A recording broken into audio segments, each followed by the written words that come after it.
No, I was just saying that he's saying that this was a conspiracy theory. I think last week or uh, a week before last week, there is a story by journal, Asian Wall Street Journal, wherein their correspondent was stopped. BBC's correspondent was stopped. France 24 correspondent was stopped. So there is, and nobody is saying that this virus. I mean, when in 2013 there was no reason, no room for anyone to check SARS-CoV for them for SARS-CoV-2. But point is that this was a mysterious illness. It was a mysterious pneumonia. All those symptoms were uh, they actually, they made Wuhan Institute of Biology take 3 trips to this particular mine to collect those samples, and still, despite that, that mine remains is shrouded in mystery.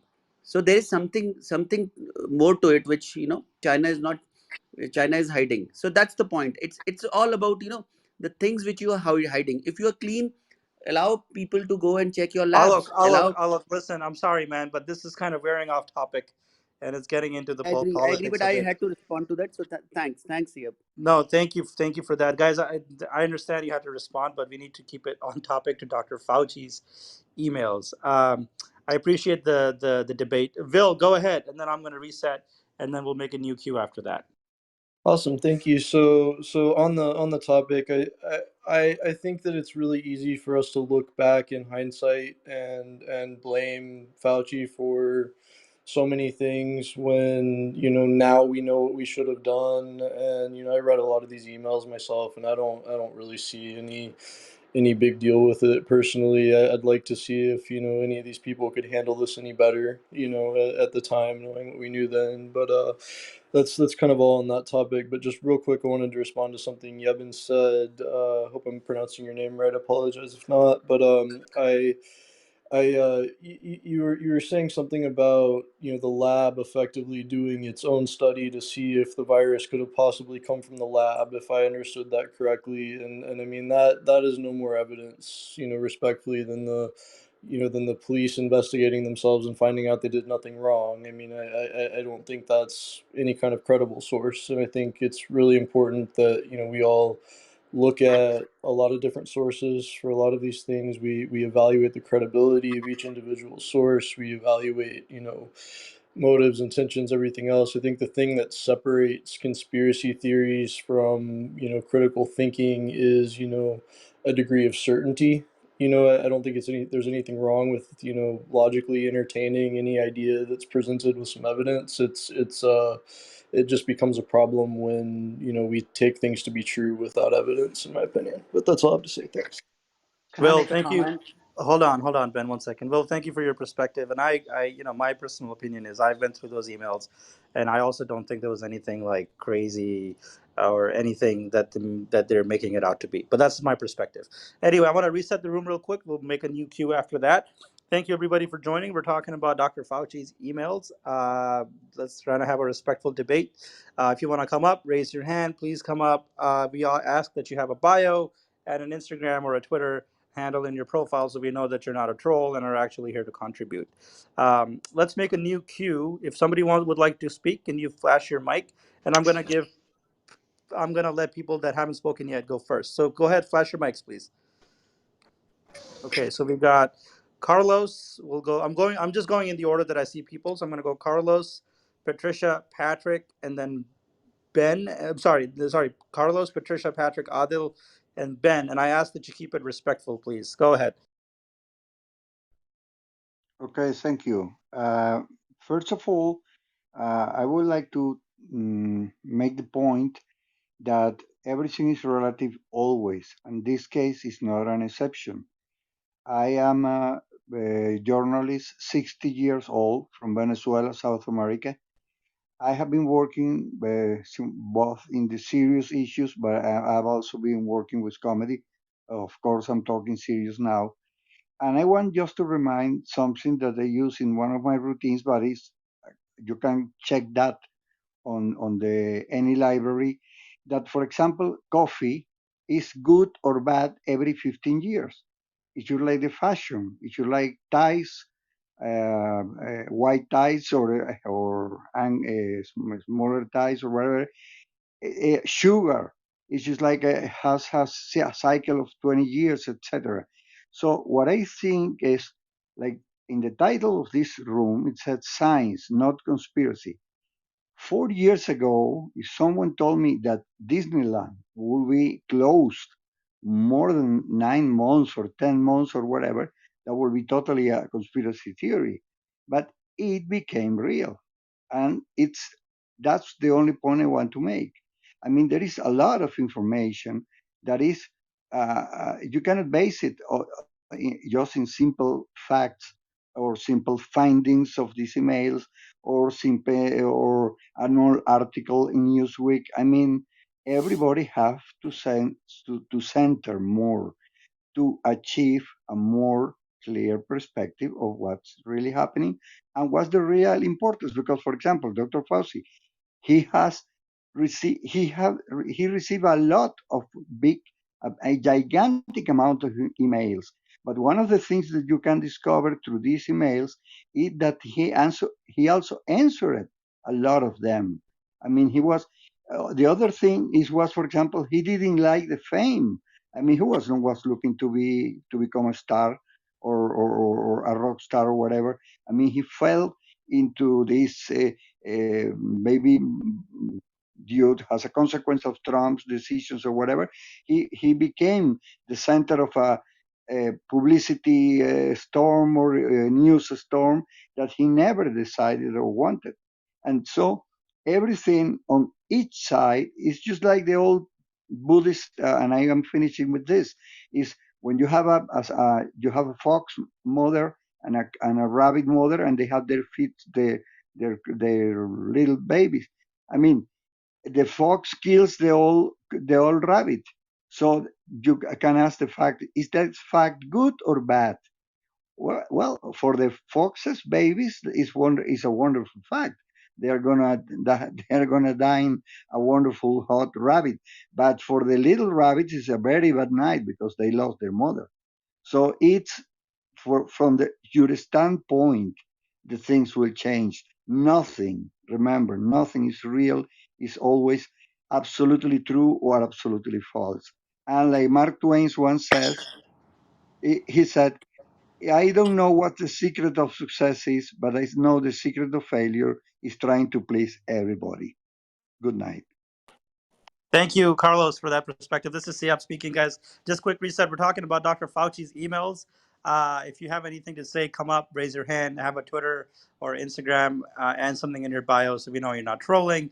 We just want to talk about the Dr. Fauci's emails from a science-based perspective, not conspiracy, because that's what I find on Clubhouse these days.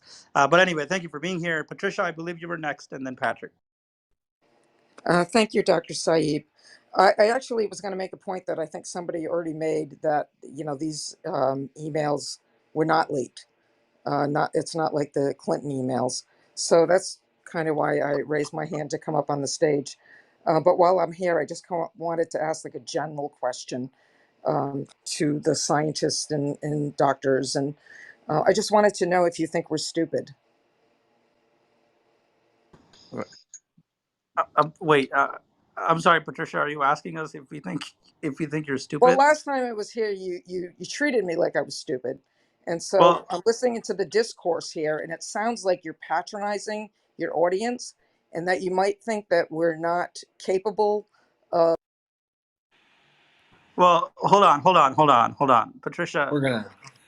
Yeah, listen, guys, I need to. Sorry, Dr. Donish, did you want to say something? I'll go after you. Yeah. So all I'm gonna say is, clearly the audience and people up here don't think that we think they're stupid because they're still here and we're listening. Because you know what? We're learning. There's been so much conversation here. And a lot of us have been just sitting and listening and learning from our patients and from our colleagues. There's someone earlier in this conversation brought up, why is there so much conspiracy? There's so much conspiracy, in my opinion, because there's a lot of noise and a lot of unanswered questions. And so people are answering these questions directly. That question, however, Patricia, is not even valuable or helpful for anybody here, in my opinion, because all it's saying is you're assuming, just like you don't want us to assume anything about our patients, you're assuming that we think our patients are stupid. It would be so sad if people went through their entire lives assuming other people thought that they were stupid. And I'm sorry that you've had difficult. We've had conversation with Patricia before. Just to give people context, she's had a very difficult time with the health system, and I'm assuming doctors along the way didn't do our basic job. And that's okay to say that sometimes doctors are not great at explaining, but just like we expect to treat everybody here with respect, all we're asking is that just don't paint us with a broad brush. Like, we're trying our best. Why are we here? Right? And so please just have some empathy for us, just like we're trying to continue to develop to have some for you. This is Danish, and I'm done speaking. Thank you, Dr. Hey, Danish. This is Siab Lexa. speaking. Guys, hold on 1 second. Patrick, I know you're waiting. I'll get to you in just a second, but I want to address what just happened. Listen, I do these rooms. My colleagues on stage, we do these rooms a lot. We were here last night for 4 or 5 hours. We were up until 3 a.m. Central Time answering questions. We're back again today. We do this. We could be doing something else with our time, right? It's Saturday night. We could be spending time with our families, but we do this because we care. And we want everybody to come up and ask questions. But if you're gonna come up and ask us a question like that, if you think you're stupid, I mean, come on. That is not a way to have a rational discourse. It doesn't help anybody. It just honestly it helps broaden the divide, I feel, that Dr. Danish was talking about. And we cannot have conversation that way. I don't agree with a lot of people on this app, but that does not mean that I'm going to go and disrespect them or think that they're calling or tell them that I think they're calling me stupid. I don't think that's an intelligent way of having a conversation. But anyway, I digress. Patrick, go ahead, and I'll reset the queue after that. All right, this is such a great metaphor for the situation. I mean, science is messy. This is going to take 20 years to settle some of the sociological stuff that's happened in the last 18 months. The emails to me, which I haven't read them all, I saw them passed around over the last few days, and I looked over them. But the emails to me prove that Fauci's opponents are desperate.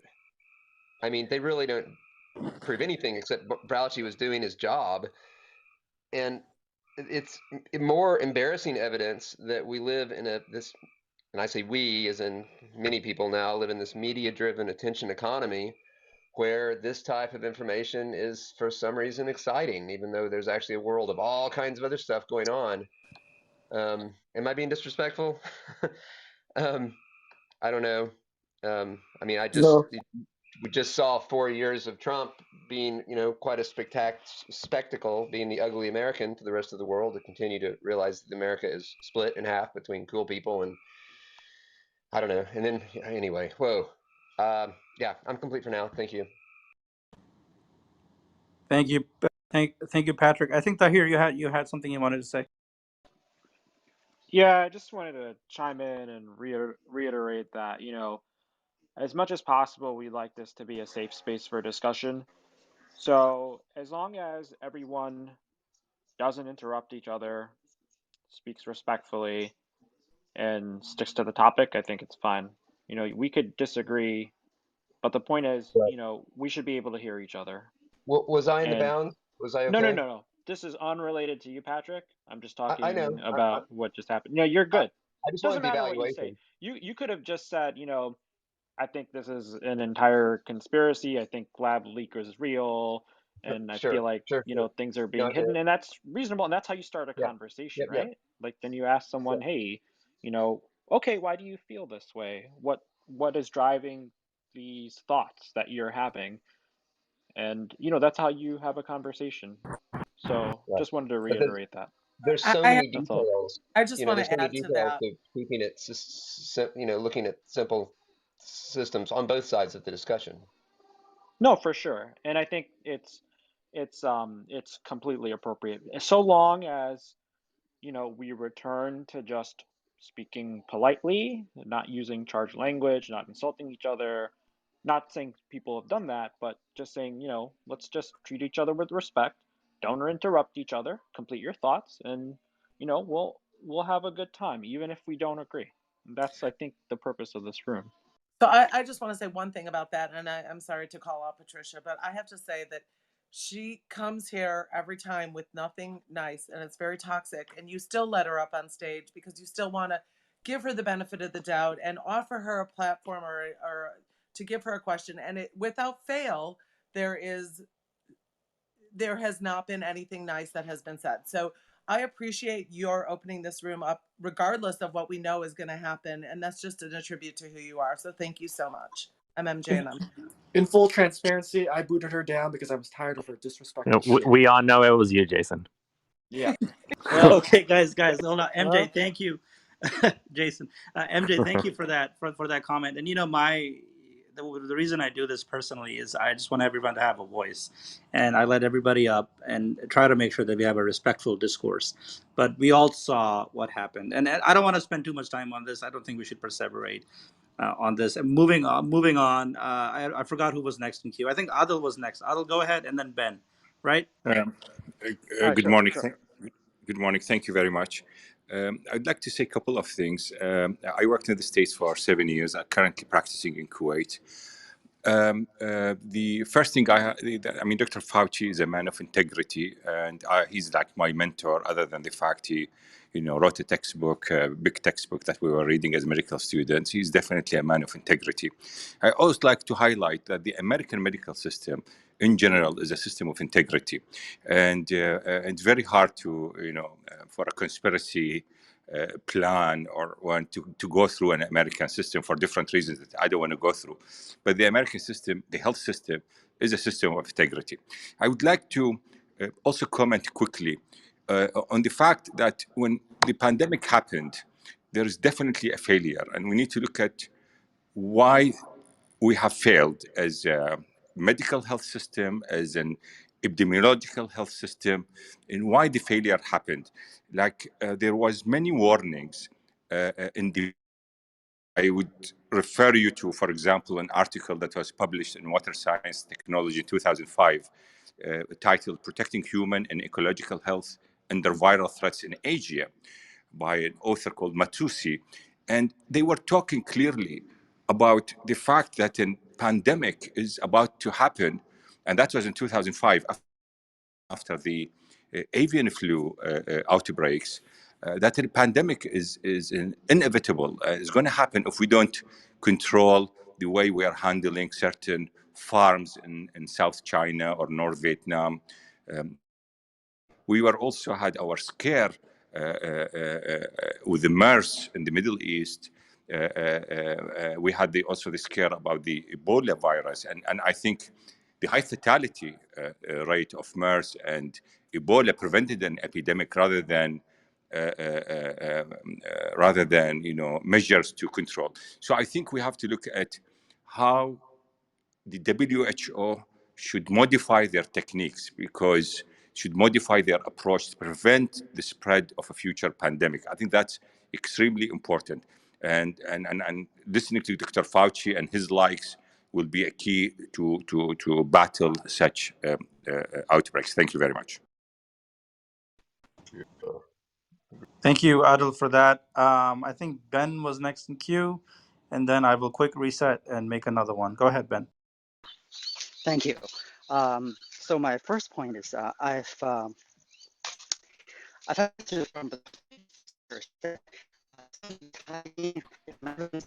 sorry, Ben. I I think you're think you're breaking breaking up, up, at least Ben. for me. Oh, I sorry. Hold on. Let me. You cannot That hear me, right? that's sounding better. How about now? I'm sorry. I'm in the garden, Oh, so it's sounds reception not that beautiful. great. Oh, cool. Okay. Thank you. So people have said, I think there's some evidence they're not showing us. I think they're hiding something. Here's the thing, though. When one party is accusing the other party of certain bad things, that the moving party bears the burden of proof. At least that's in the court system.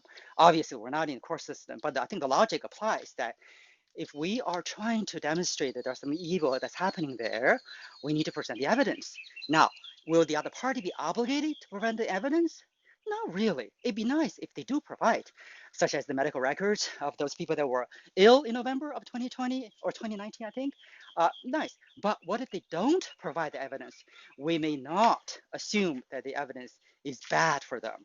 And that's a very simple logic. For example, I believe the Chinese side has proposed the theory that, oh, it was actually the Americans. What? What was the evidence? What was the theory? The theory was some athletes participating in a sports meet in fall of 2019 brought the virus over to China. Wonderful. So prove it. It's their responsibility to show that, yes, actually that indeed happened. I don't believe there was any further evidence on that. And that was the end of the story, that, oh, it was the foreigners or Americans that brought the virus, the COVID-19 virus over to China, right? Conversely, same is true. So if we think that there's some leakage from the lab, let's find the evidence. And when we're demanding certain things that may be helpful for uncovering the evidence, and the party that's being accused do not actively provide that evidence, well, guess what? Tough luck. Really, I litigate cases all the time. There is a thing, at least in the court system, that the defendant does not have to provide evidence to incriminate itself. By the way, this is the court system. We're not in the court system, but in an analogous way, I think we should not assume that if we demand certain evidence and they do not provide, evidently, naturally, the evidence would be bad against them. Let's not do that. Point number two, in terms of the actually accusing the other party, we evidence using science, it's helping you, those of you who want to accuse the other party is doing some bad things. Why? Because if you don't do that, if you merely just say, because I said so, you're evil, evil party, you leaked the virus, you're a horrible, horrible thing, that's it, that's the end of the discussion. No, that does not provide logic, that does not provide strength for your argument. So I would hope either side, either the side that think that it's not leaked from the lab, or the side that does think it's leaked from the lab, we all stick to the room topic, which is science, facts. And I think it's good for both parties. The last thing I want to say is this. Look, this is a Saturday night. I have not even had dinner yet. And I'm here knowing that this is not a court of law. I'm here trying to share with the rest of the people here. We should follow certain logic like we would do in a court of law. That is silly of me. So, Siap, if anybody you want to call stupid, you can call me stupid. This is Ben. I'm done speaking. Ben, thank you for that perspective. Listen, I'm sure my colleagues would agree. They have the same experiences. I'm used to being called names and stupid and all of that. If I showed you my Instagram messages and my TikTok comments, I mean, this is nothing new to me. But the point is that you gotta have a respectful discourse, and one that actually goes somewhere instead of just hurling insults at people. But thank you for that perspective. I want to quickly reset the room. Thank you, everybody, for joining us. My name is Siab. I'm a physician in the United States, practicing cardiology, and been taking care of COVID patients for the last year and a half, as well as my regular patients. I'm joined on stage by some of my esteemed physician colleagues, healthcare workers, public health colleagues, and and also just non-medical professionals who believe in the cause and who believe in the science behind what we do. So thank you for joining. The topic of this room today is Dr. Fauci's emails that were released recently under the after a Freedom of Information Act request was filed. That released over 3,000, I don't know, 3,000 pages of thousands of emails from and by Dr. Fauci. And you've probably heard about them, and they've taken the world, at least the United States, by storm. And the reason we started this room is because we've been noticing on Clubhouse a lot of the debate on these emails has centered around conspiracy rather than the actual science, and rather than actually critically thinking about the emails and the whole scientific process. And we just wanted to have a room so we talk about them and debate. We are open to disagreement. Please don't think that this is the last thing I want is or all of us want is for this to be an echo chamber. We want people to have their own views. Just keep it respectful. And I would encourage people to ping their friends in. I think this is a great conversation. We've already been going on for a couple of hours. So if you think your friends will enjoy this, please ping them in.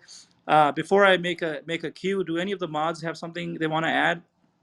Yes, I do. I want to kind of go off of what Ben was saying with regards to not antagonizing the host country, so to speak, which I think is a fair point. But I also question, like, has there been cooperation even in the absence of that antagonization? Can we trust that host country to deliver appropriate and meaningful data. Can I just clarify what I said? I don't think I made it very clear point, Jason. That certainly shows I'm not really that smart. But anyway, what I meant is this, Jason. So if the accused party, let's say the lab in Wuhan that we think they leaked, if they do not provide the evidence that we want them to, in order for us to examine whether it is leaked or not, we should not presume that that evidence is bad for them. That's just how it operates in a logical sense, because they do not have obligation to provide the evidence. It would be nice if they do, but if they don't, it's not for the accusing party to say, you know what, because you did not provide the evidence, it must show that it was a terrible thing that you did. We cannot do that. We I must request agree. in a I nice agree way. with that. You can't prove the negative, so to speak, but also That's right. can they be relied upon to give accurate and reliable information? Like, gosh, I can't remember who it was who said, a police department's not going to indict itself, right? So it cannot be relied upon. Uh, right. So Ben, Jason, that goes both ways. It goes. I'm sorry. Last word. It goes both ways. In other words, the fact that we don't have the medical records of those three people, the other side shouldn't say, oh, because we don't provide the records, therefore they're not sick, they don't have fever, they're not COVID. They cannot say that. By the same token, we cannot say, you know what, because you're not providing those three medical records, it must show that those three people had COVID, and then COVID, the virus leaked from the lab. Neither one can say make an assumption of a negative. That's all. That's my point. And the Yeah, so very because last Ben, thing I want to say the is that solution Jason, is one doctors for second. an there, One, independent third party to investigate, yeah, right? That's yeah, yeah, kind yeah, of yeah, what we think is I yeah, the yeah, think yeah. the proper one thing. point that I will say, this is Danish, just Ben and Jason, just to kind of put a fine point to it, and then open up again for the queue. One thing I was gonna say is that Ben, you could still claim though that they're not working in good faith, and that is because clearly this is something that everyone, because they could answer that question very easily by releasing the records, and so therefore the claim can be made that perhaps the other party is not working in good faith, and that's okay. But that is at least an acknowledgement of what might be going on. So, Siab, did we have a queue going already? Yeah, no, thank you, Danish. I was gonna make a new queue. Anybody who wants to speak, please flash your mics. I'm gonna go in the order that I see on stage, and I want to make sure that I get to people that haven't spoken yet, so we can give them an opportunity. And I see a bunch of party hats. Welcome to Clubhouse, guys. Glad to have you on here. Hope this is a productive conversation for you, and would love for you to contribute. So I think Mary, you were flashing your mic, and then I saw Atul. Mary M. Jackie Atul, and then we'll go to Carlos. Carlos, I'm sorry because you've already spoken. We'll get to the end. We'll get you at the end. Go ahead, Mary. Awesome. Well, first of all, before I begin, I'd like to thank. Oh, sorry. Crap, my phone just went flying. Hold on. Are you guys still there? Yep. Yes. Yes. Yeah. Yep. Okay, I was like, son of a gun, my phone literally just went like flying to outer space. Okay, love it. It's an Anyway, advanced phone. Mary. it has its own plans. Anyway, I wanted to start off by thanking all the doctors. I follow a lot of you guys and I go to a lot of your rooms, and so you wouldn't be here if this isn't what you wanted to do. And frankly, if it wasn't for you guys, I think I would have already deactivated my Clubhouse account. So thank you guys for coming, doing this, and giving me the opportunity to keep my Clubhouse account because I love this app. And yeah. So, um, I also just, in regards to the emails, the best thing I can say is I'm not going to believe that it came from a lab until the science says yes. And we won't know that for a while. And we don't know that. And so I personally am just going to believe the theory that it came from an animal. And until I hear otherwise from a scientist, I'm not going to change that belief. In the Fauci emails, there were multiple scientists that were making. Hold on, Alex. Alex, this is Siab speaking. We have one rule here: we don't interrupt people, and we respect the queue. I'm glad you're here. I want to hear you speak, but we'll get to you. Okay, Mary, go ahead. So, and even if those emails say that there are multiple scientists, and I did see that, I'm still not going to believe it until it actually has come to, if it ends up becoming accurate. They're still figuring things out. So I personally am not going to change my mind as of now. I'm done speaking. Thank you, Mary, for that perspective. My personal belief is that this virus is of natural origin. But I do think that we need to continue investigating it. But at the same time, I'm not going to have a very strongly held belief on this just because we don't know yet. But in any case, thanks for that. Em, I believe you were next. Hi, how's everyone? I hope you're all staying healthy. Thank you for inviting me on stage. I just was wondering, I had a couple of emails to reference, but I just wanted to know if you had access to the emails or if I'm just speaking and you don't have access to them. Is there anyone that has access to the emails? It's a public document. You can go to BuzzFeed News and you can find the link. I think Okay, most of us perfect. have access to the email. Okay, perfect. One of my questions is if I could refer to two of the emails, if that's okay. There's one email on page 2286. It says to Anthony Fauci from Adam Gartner, and the subject is Coronavirus Bioweapon Production Method. It says, "Hello, Anthony. This is how the virus was created." And then there's a paragraph on exactly how it was created. I was just wondering your opinions on that as medical doctors and scientists. Thank you. If I can respond. I saw that page. I read the email, and I have seen a lot of commentary on that. You know, here's the thing.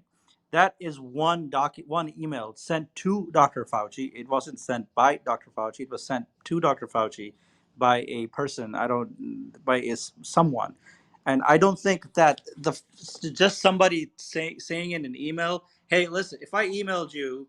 Or anybody on the stage saying, "Hey, listen, this is how I think the virus was created," and I said a bunch of whatever the mechanism by which it was made. I don't think just that email by itself is proof that the virus was actually created that way. I think it's just an email, and I think we have to investigate that further, I guess, or really think about we can't make conclusions. I let me just summarize it this way: we can't draw conclusions on anything. I think based on that one email. That is my personal opinion. Does anybody else have a response to that? Yeah, can I Yeah. add Can I? something? Oh, Go ahead, Oh, Anjali. sorry. CC Rahim. I was just going to say really quick that person, Adam Gartner, if you actually look into who they are, they're a quote independent researcher. They actually have no scientific background. And to understand like how viruses work, first of all, it takes years of education really to understand what viruses are. I'm a student and I'm a biotech student, and I still don't have a full understanding of it. So to be like an independent researcher and to not have actually spent that time in the lab, which this person hasn't, they have no lab experience, right? They have like at home research experience, which is just reading publications. But to really understand how lab work is, you actually need to be spending those hours in the lab day after day, week after week, month after month, probably for years to be able to understand how to do something as as difficult as making a virus, right? Making a virus is incredibly difficult, even if you're just like genetically modifying another one, which is, I guess, essentially what they're trying to explain. But the person who sent the email, I mean, I don't personally think that it's really valid. One, I don't think that the instructions really make sense, like mechanistically from a biological standpoint. I'm not saying, if I believe some one thing or another, but I just think that that email is kind of like a troll, to be honest, because I mean, anyone could email Fauci. And that person is not a scientist. So I don't know. I would take that email with a grain of salt. Cece Okay, Rahim, thank you. sorry, you wanted to say something? Oh, no, Angela, you said exactly what I was going to say. I was going to talk about his background and all that, but you did it. Thank you so much. That's all. Okay. Thanks, guys. That's Thank amazing. you. I actually had not gone into details behind the actual person who emailed, but thank you, Anjali. I think that was some fantastic context. And that's I just want to remind people. This highlights that just because something you see a scanned document of an email, you cannot. I think you should. You cannot just use that as evidence of anything, right? You have to investigate who was the person who sent the email. What is that person's background? And, I think there's a lot of steps that we need to take that I think are often people can sometimes draw conclusions from these things. But Em, I'm glad you brought it up, and I hope that we were able to provide some clarity Did Thank you have you. a Can you I second? did share have which a page that was on? 2286. And I did have a second email if that's okay. I Yeah, don't go want ahead. Go ahead. to. Okay, cool. There's actually three, but I'll choose this one. And sorry, can I choose two more? I'm gonna take up a little bit of time, not too much. So there's page 3187, which is an email that was from Tony Fauci to Jeremy or Christian regarding an article, and then Christian had responded back to him regarding the coronavirus genomes for clues to outbreaks origins. And in the first paragraph, the last sentence of the first paragraph, it says the unusual features of the virus make up a really small part of the genome. So one has to look really closely at all of the sequences to see that some of the features potentially look engineered. And I was just wondering, what was your opinion on that? Thank Okay, you. this is Siab speaking. Could you do me a favor and maybe read the next paragraph? Yeah, absolutely. It says we have a good team lined up to look very critically at this, so we should know much more by the end of the weekend. I should mention that after discussions earlier, Eddie, Bob, Mike, and myself all find the genome inconsistent with expectations from evolutionary theory, but we have to look at this much more closely. There are still further analyses to be done, so these opinions could still change. All right, so I'm going to ask you this. What do you think of the whole email in context of the last paragraph that I asked you to read? I mean, they said that further analysis could change, but like I said before, it said it could potentially look engineered, so that was a concern of mine. Could I respond? So, Uh, Go ahead. Dr. Anderson, Christian Anderson, actually responded to this, and I could read what he said. He released this on his Twitter yesterday. He said, "For the preliminary studies, I'm quoting, for our preliminary studies, there was very limited data, with only about 10 genomes from Wuhan and the genome of RATG13 not yet available, nor were the coronavirus genomes from pangolins. We were well aware of the coronavirus research ongoing at the Wuhan Institute of Virology." So then he goes on to say a little bit more, and this is all available on Dr. Christian G. Anderson. If you search his name, you'll be able to find his Twitter and you could read what his response is. But I think essentially is he wasn't aware of the amplifier species. So typically for a virus to evolve so dramatically in one species and then jumping to humans, like if it originally is from bats, for example, it would have probably taken maybe a couple more generations, maybe like 100 more generations. I don't know. But if something goes through an amplifier species, like a pangolin, for example, it could actually modify it in such a way that it might be able to jump more quickly to another species that's further uh, is more genetically different, for example, like to humans. So I think what he's insisting or insinuating is that he wasn't aware of that jump to pangolin and then to humans. But again, if anyone's interested in his direct response, that's from the person who sent the email, I encourage you to look up his Twitter so you could see what he thinks as of now. And then a bunch of people have responded to it, like, what are your thoughts on this now? Obviously, because I'm sure a lot of people have been searching his name since this email came out. And I believe he's been responding to people on Twitter as well. So if you have questions, you should direct them to him too as well, because I think he is replying to people. Thank Yeah, you, and that's Anjali. Thank you. sorry, and Um, that's Christian with a K. Just putting that out there. Christian G. Anderson with a K, and the Anderson is spelled S-E-N. Just want to make sure. thank Thanks, guys. And I just want to add to that. So this. I think what Anjali and Cesar Haim have said. This is a perfect example of how the scientific process works. So you make an observation, right? In this case, the observation was, well, I think potentially the virus could look engineered. Potentially, we don't know yet. That's your observation, right? And then you start doing some research. You start doing some trials or whatever. You want to start doing some research experiments to see if that could hold up, right? So Christian Anderson posed that question, and then I don't know if Anjali, I apologize if I missed it and you mentioned it, but he and a group of other people actually looked at it. They looked at the genomic data, the genomic makeup of the SARS-CoV-2 virus. They Yes, that's analyzed the DNA. correct.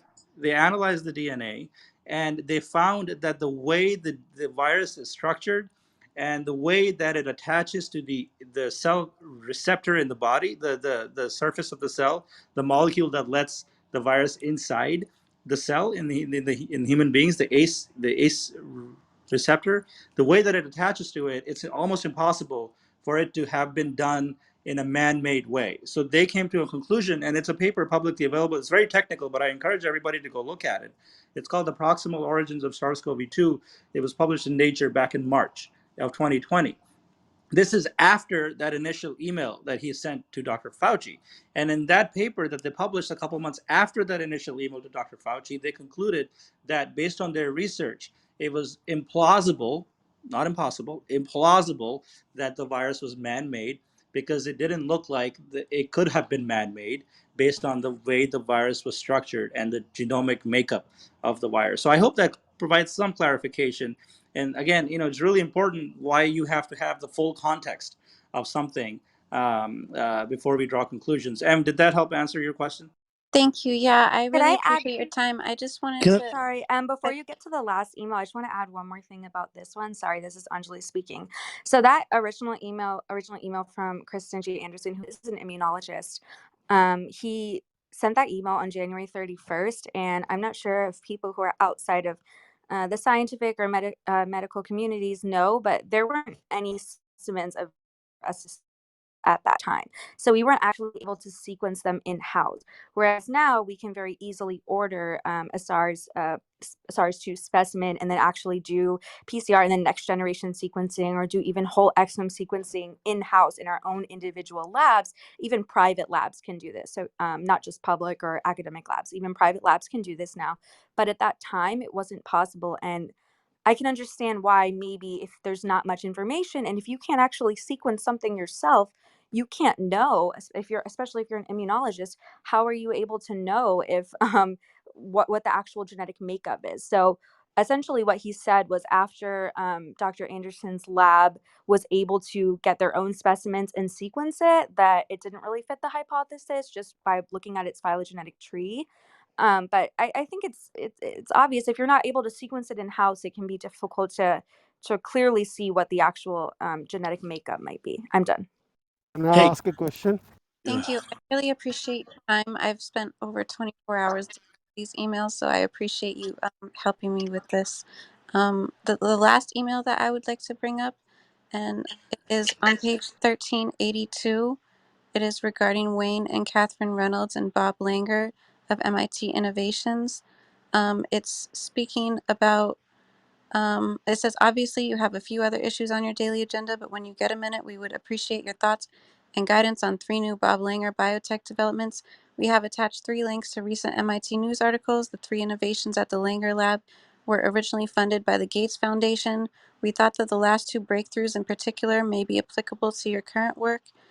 Thank you again for your continued guidance. And the 2 last documents or articles that he brought up was one from MIT that was published in September of 2017 that says, one vaccine injection could carry many doses.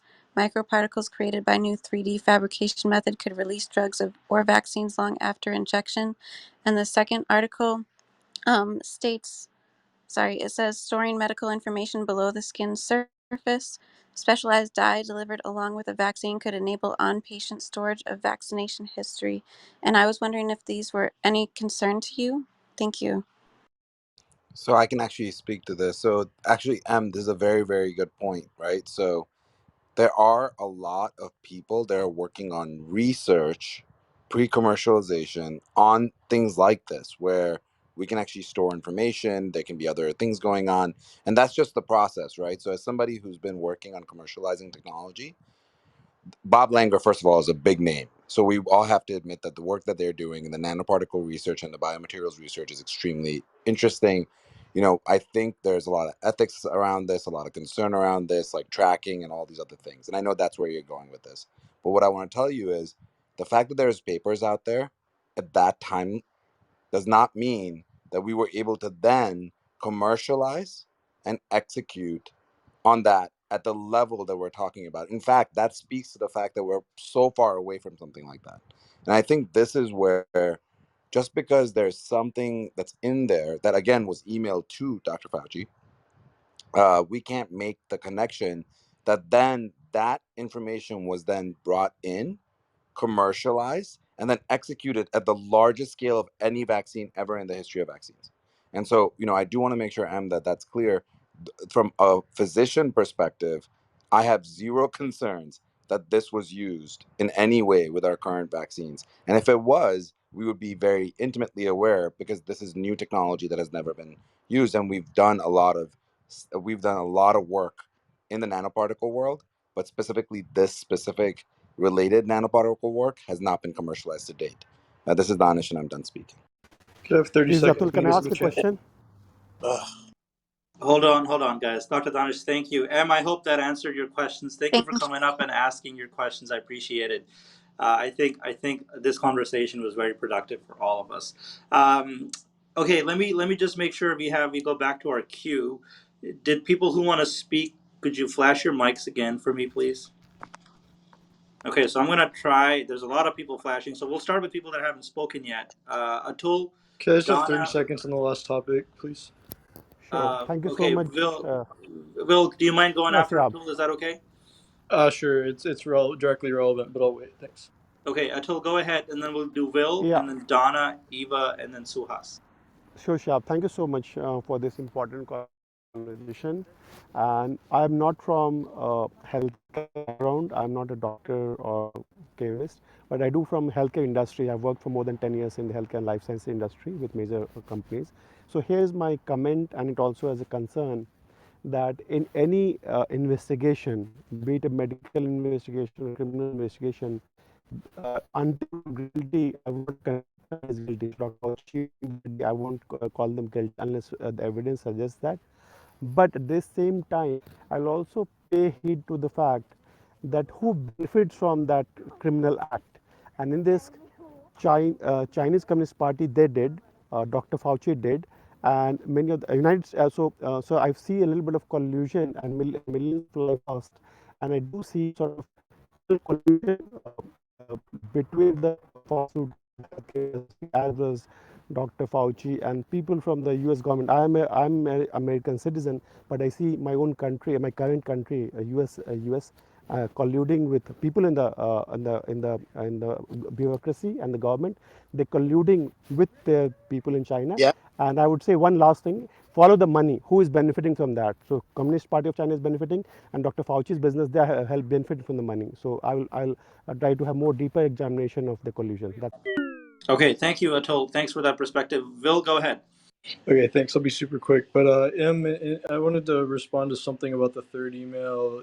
As an engineer, I think the fact that there are papers published about that type of research, those papers give everybody that's knowledgeable about how to build things like this every bit of information they need to make sure that it's not happening. I mean, it would be very hard to get something like that past the scientific and engineering communities. We can test and empirically verify whether or not that's been done. But on the first email, real quick, I I think that we need to differentiate between whether a virus was, artificially engineered from the ground up, which is obviously completely implausible, and whether there was a gain of function modification done to it. I mean, this has been something proposed by scientists in published works, and it's not completely dismissible. And that's all I wanted to say about that. Thank you, Will, for that. Alex, I see your mic flashing, but what I'm going to do is we'll do Donna, Eva, Suhas, and then Alex because they were there before. Go ahead, Donna. Hi. So I'm not claiming to be a scientist or a doctor. I am an activist of sorts, mainly an animal activist. But so I have a question about this. Is it, and I know it's probably a stupid question, and it's okay if you if you think that way. But so am I right? Where in the labs they were using animals on this, and is it possible that it started in a lab and then ended up in the wet markets? Does anybody have a response to that? I do. I do. Who was that? This is Yap speaking. My name is Varun. Hi. Okay, Varun, go ahead. So there prior to the leakage of the virus, there was a paper published by, I don't remember the gentleman's name. This was a company who applied for funding from the National Lab of Virology for the Chinese lab for funding. They published a paper that they had created a virus like this, and they had verified that they are testing on it, and this virus was obtained via research of gain of function test. I will have to research the name of the gentleman. He was one of the guys who was on the panel and who kind of denied that there was no virus leakage. So they approximately 3 months prior to the virus coming out and infecting people, it was publicly acknowledged that they had gained this level of advancement in the structure of the virus, and they were doing research on this. And approximately 3 months later than that, there was the first incidence which has now come out of I think the 6 scientists in China who got infected in the lab, which was then covered up, and then it got released into the market at large. Because if you look at the first 10 patients who got infected in China, what is concerned are not patient not. He had never been to the wet market, but he still did get infected. Can I Hey, respond real quick, Vern? Sorry, yeah, I mean, this Yeah, go ahead. I just wanted to say something really quick. Uh, I don't know if you're aware, but there's something called SARS-1, which was around like over almost 20 years ago now. And alpha coronaviruses have been, I'm not a virologist, but they have been around for probably as long as humans have existed, coronaviruses. Maybe even before humans have been around, right? So this idea of coronaviruses is not new, and they are constantly mutating. And since SARS-1, scientists have been on the lookout for another SARS because a lot of scientists don't know why SARS-1 didn't become a worldwide pandemic. It had a much higher death rate, around 10%. Of people who got it died. So if you had a 1 in 10 chance of dying if you caught SARS-1, it was much more severe, and a lot of scientists, public health officials, physicians didn't know why it didn't spread around the world. And people who live in SARS-1 infected areas have picked up habits like mask wearing just because of how severe it was at the time. So since that happened, there was a lot of research poured into alpha coronaviruses, bat coronaviruses, because of fear of something like this happening. And we know that pandemics happen. I mean, if you look at the Spanish flu, that was about 100 years ago. There were some pandemics even before that. So it's anticipated that, Mother Nature is stronger than we are. We don't have everything figured out. And, as humans, we like to think that we're stronger and that we know everything, but we don't. And that's the reality. And that sometimes even things like viruses or bat coronaviruses might have one up on us. And that might have been what happened here. I'm not saying one way or another, but I mean, the research into coronaviruses, bat coronaviruses, is absolutely vital because there's papers that came out since SARS-1 that have called this issue a ticking time bomb because they knew whether or not this was going to be made in the lab and released, made in the lab and accidentally leaked, or came naturally, there was going to be a pandemic like this because of the amount of coronaviruses in bats, and because of, for example, even climate change, the way that we're encroaching on animal habitats and becoming more close to animals, we are going to come into contact with those viruses. There have been several Ebola cases in the last 3 decades that have been linked to cave tours or to being in close proximity to caves in Central Africa, and then people becoming coming into contact with those bats and developing Ebola. So it's things like even that, like going into a new environment that could even introduce a new virus or a new version of a virus into a community. So there's many different ways, and even though we like to think we know everything, we really don't, and we can't always predict when something can happen. But there were many predictions, if you read the literature, that there was going to be a coronavirus coming into the world sometime soon that might be something like a pandemic. Yebin, go ahead. Sorry. Oh, thank you, Angelina, for pointing this out. It's Listen, really important to know this. I'd like So to reply to this. Warren, She's made hold on. she's made point counter to my point. I just wanted to give the data that is available in the Can you scientific do it community. in 30 seconds? Because I want to move on Yeah, yeah, yeah. to Devin. So the gentleman who sponsored basically the research in the States was a doctor called Dr. Peter Daszak, and he took the funding from the National Institute and gave the funding to the Chinese Wuhan lab, and he published a paper.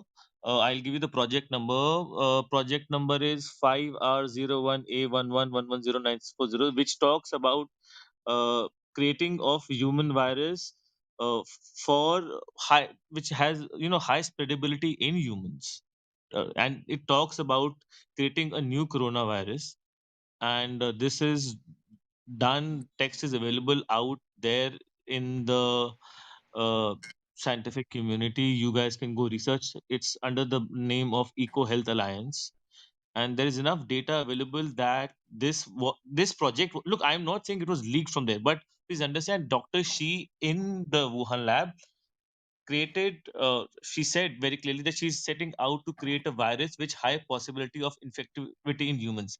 When you look at viruses, naturally the mutation of a virus is far much more slower than scientific intervention. When you interfere artificially with a virus and you then manipulate it, that mutation is always going to be different and faster compared to a natural mutation. That's all. Varun, listen. I'm sorry to interrupt you, but listen, I've said this before, and I think I don't know if you were here, but I don't want us to get into the weeds of virology or the lab leak or theory, because I think that detracts from the main point of the room. The main point of the Right. room is we want to talk about Dr. Fauci's emails, the science. Try to stay away from conspiracy. I'm open to discussion, but I want to sort of stay away from getting too technical because we're going to lose people. But I appreciate you being here. I want to give Yebin. Did you want to respond really quick Yeah, before I I will move try on? to respond very quick. So about the people who got sick from the lab, all the information we have right now is 3 people showed COVID-19 symptoms late 2019 and went to hospital. So I want to give one context about this. So in US, if someone goes to the hospital, it's a serious thing. In China, it's not. So when I was a kid, I could tell you this: if I'm sick, either I still go to school or I go to hospital. Staying at home is not an option. I don't have primary physician. Most people in China don't have primary physician. So you do go to hospital. If you cannot go to work, you go to hospital. It's really that simple. It's not staying at home. So, and it's an institute over 600 people. So at any given time, 3 people sick enough, showing like COVID-19 symptom, essentially you would saying like some flu symptom, want to check out with the doctor is not as surprising. So we need to get a little bit of those facts straight. And I do want to move back to the title about Dr. Fauci's email. So there's a lot of concerning about Eco Health Alliance and Fauci's backing of the Eco Health Alliance, and then goes to the Wuhan Virology Institute. We need to remember, so Fauci is the head of NIAID. Technically, all the funding budget under his name, but was he like a responsible for every fund, every grant, how it is spent? Let's be honest, it's such a big institute. It's not really, he won't be that technically involved, right? We do know he responds a lot of email, but doesn't mean he is that into like a micromanagement. And even for the Eco Health Alliance, its existence is not just for funding Wuhan Virology Lab. Existence is really just preparing for the next pandemic, looking around the globe, where is the next emerging virus out there. So Wuhan Virology Lab, they did provide funding, and that funding is also limited. And that funding like coming from Eco Alliance, and that funding also comes from NIH. But that's a small amount of funding compared to the whole institute's funding need.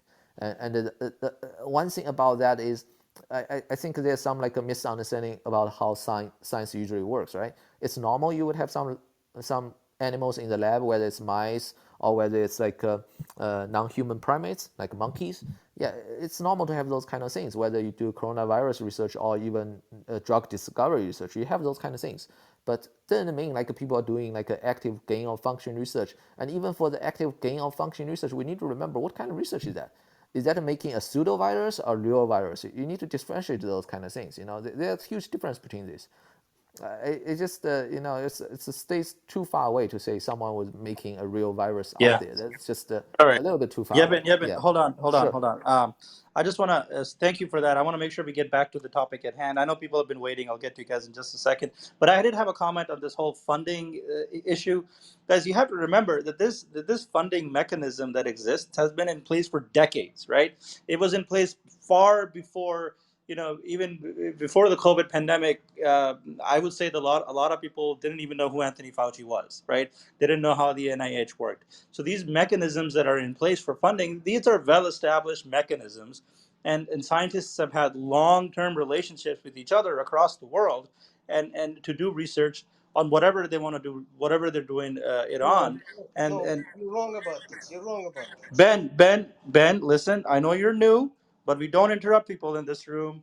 If you do it again, I'll have to boot you down to the audience. Thank you for understanding. All So, right. so, so hold on. I just want to say this: the funding mechanism, we have to take that in context. The overall amount of money that the NIH has given to labs in the Wuhan Institute of Virology is minute in context of the entire research budget. So I just wanted to make that point.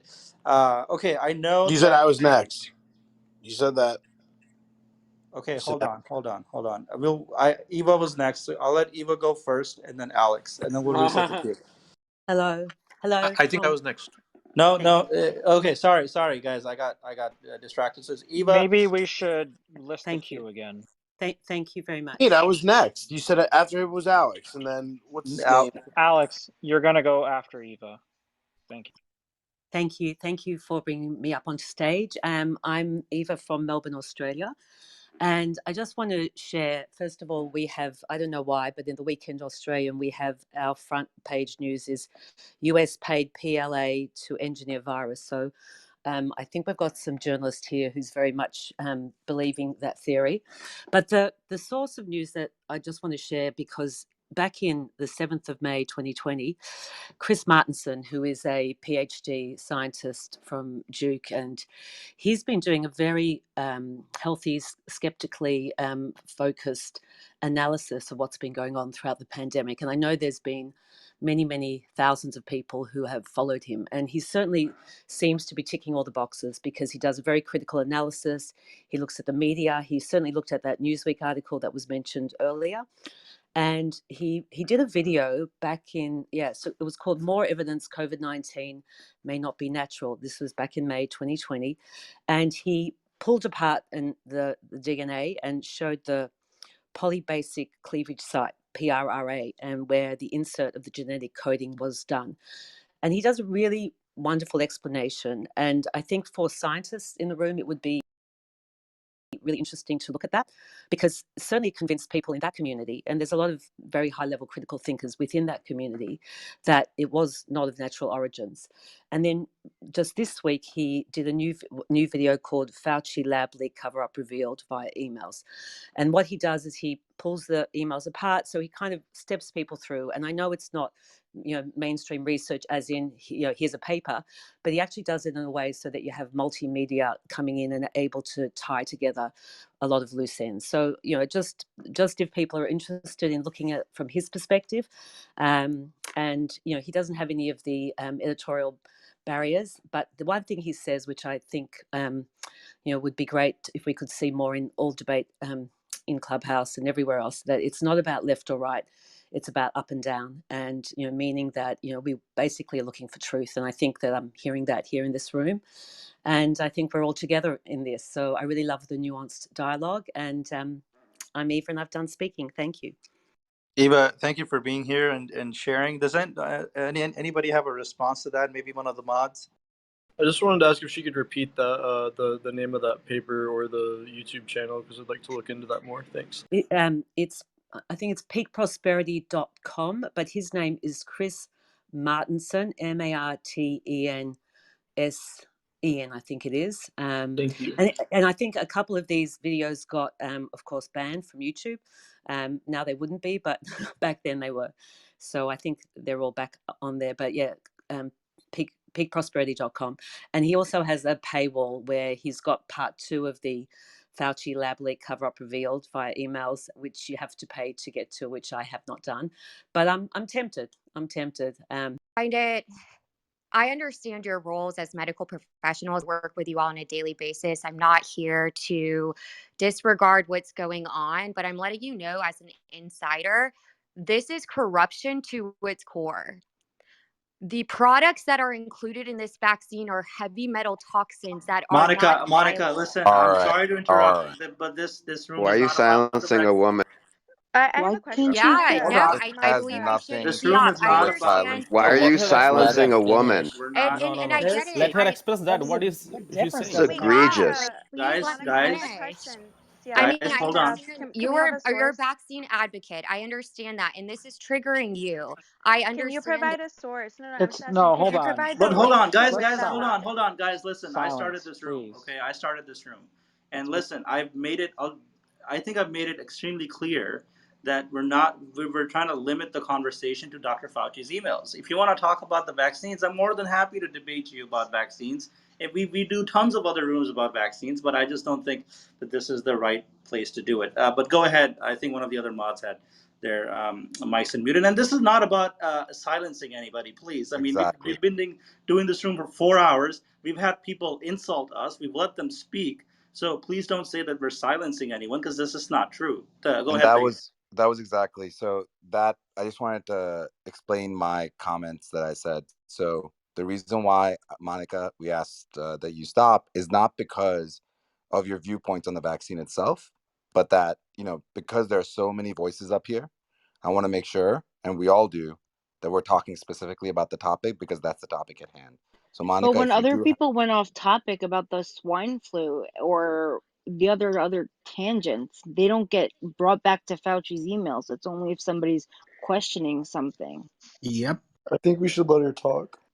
I think so, but Monica, could you provide a source? Because I'd actually really like to read that. So that would be great if you could PTR a source so we could read about that. Because I actually had no idea.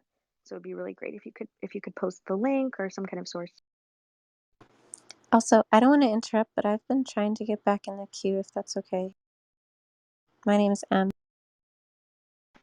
Hey, there's some new people on the stage that have yet to Yeah, go. Is it I was okay if flashing my they mic go before they were after? up here, but I can go. What we'll do is, so what we're gonna do is, there's hands being raised right now, right?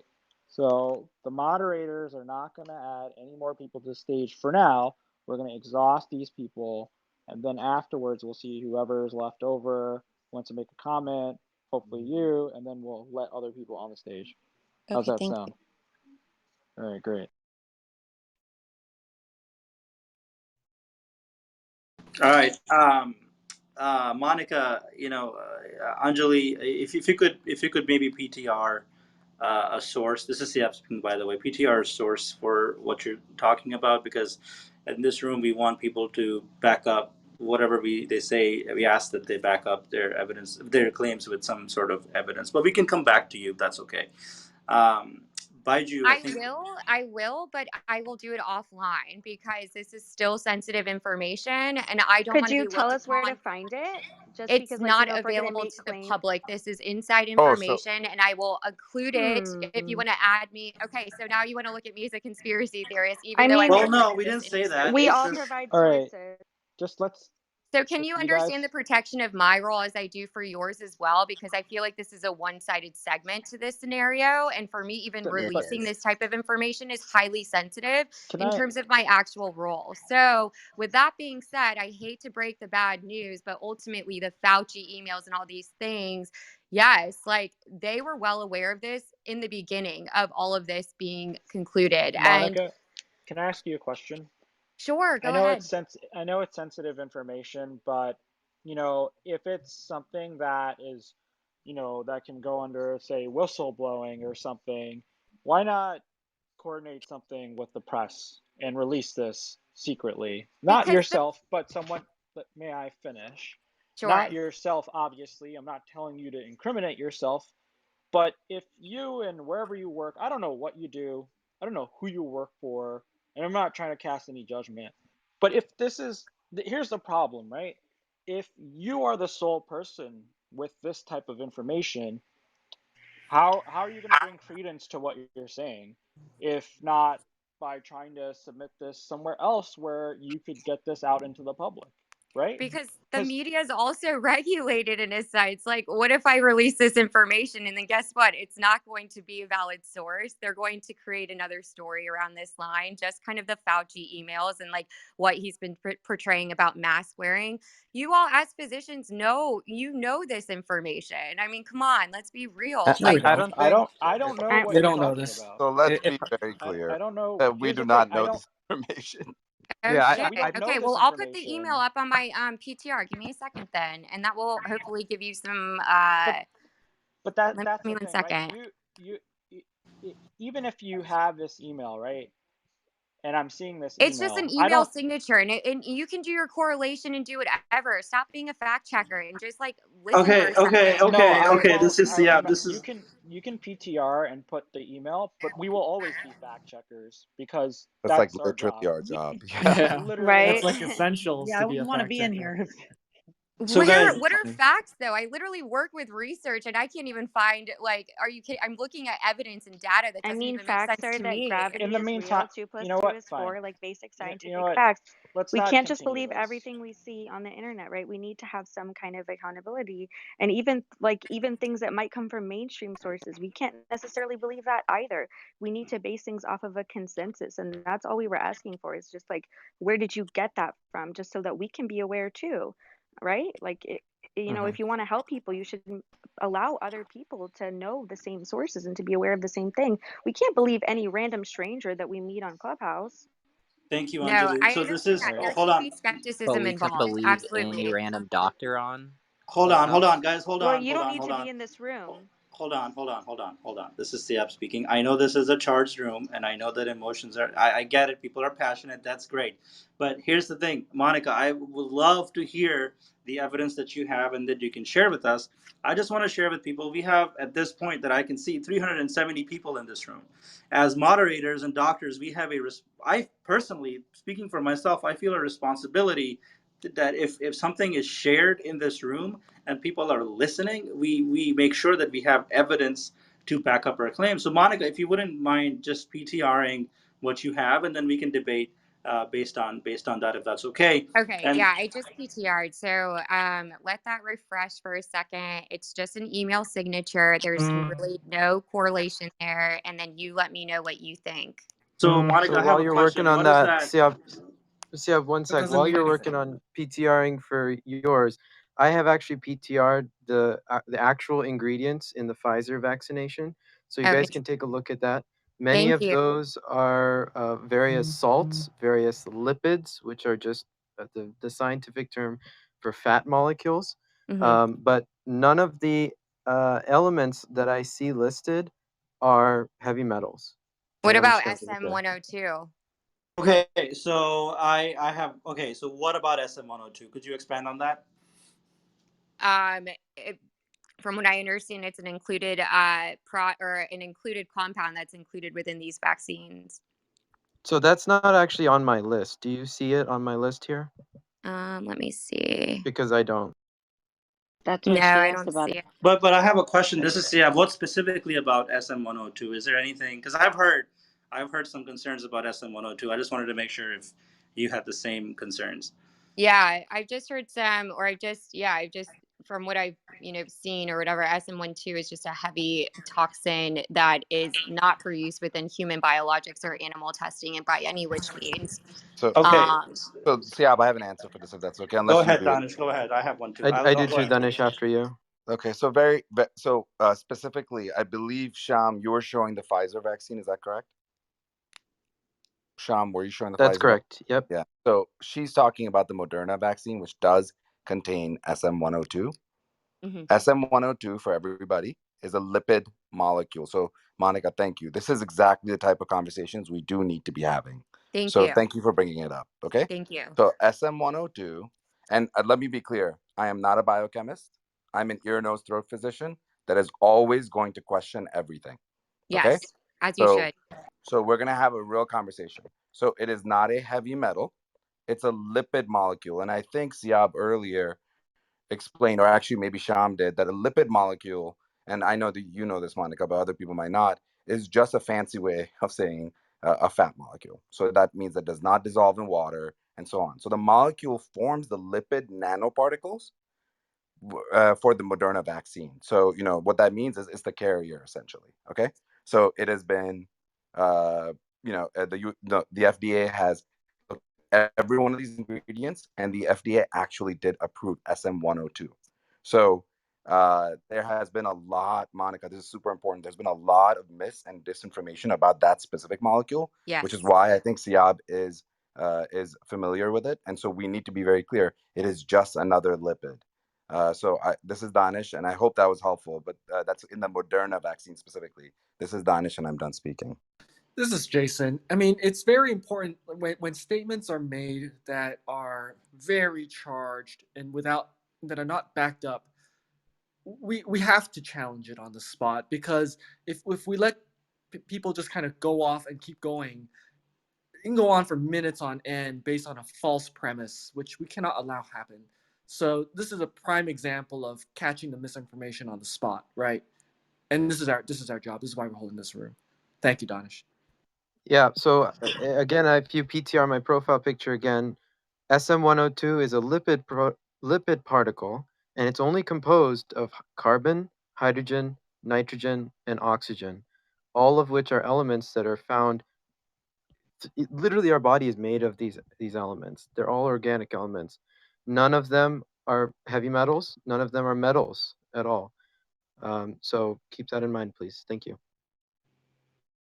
Can anyone explain some of the severe adverse effects that are occurring within these individuals who receive vaccinations? So Monica, I don't mean to cut you off, and I know that people previously thought I said that I was trying to cut you off, but now can everybody agree that we've given this a little bit of time? And Monica, you mentioned about the Fauci emails, we responded to that. Can we move on to Baiju? And Monica, maybe separately in another room, we can have a detailed discussion about this. Is that okay? Sure, of course. All right. Thank you Thank guys. you, I Yeah, Monica. appreciate this the is time. this is Uh-huh. yeah. Thank you for coming up. We're more than Yeah, happy to yeah. have you in some of our other rooms about the No, I vaccine. get it. I respect you guys and I understand it, and I understand the animosity and the things that you've definitely dealt with some of the other individuals here, but I just felt like I needed to really share that with you. So, thanks for having me up. I appreciate it. Yeah, no problem. I Thanks for hope to see coming. you again in And another come room. back to our other rooms and we'll Uh, have more discussion. thank you. Well, we're gonna move on to Baiju next. I hope I said your name right. Go,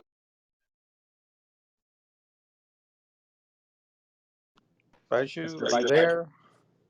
Baiju, going once, going twice. Okay, we're gonna move on to Wait, I one. get the party hat on. Maybe he doesn't know how to unmic. He has a phone call.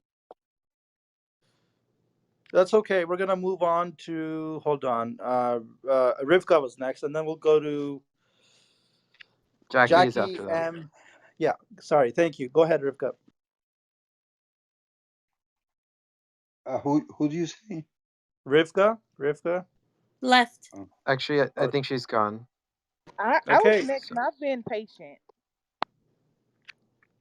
All right. Hold on. 1 second. This is what we're gonna do, yeah, guys. Give me one. Nichelle, we had to skip a little bit, so we're going back to Jackie, then M. If Catherine or Fawaz have something to say, or Kristen, they can do that at that time. They didn't flash their mics earlier, and then we're jumping down to Nichelle. You said that we're going to be the last one, Carlos. Sayab, sorry. I cannot wait. It's only 30 seconds.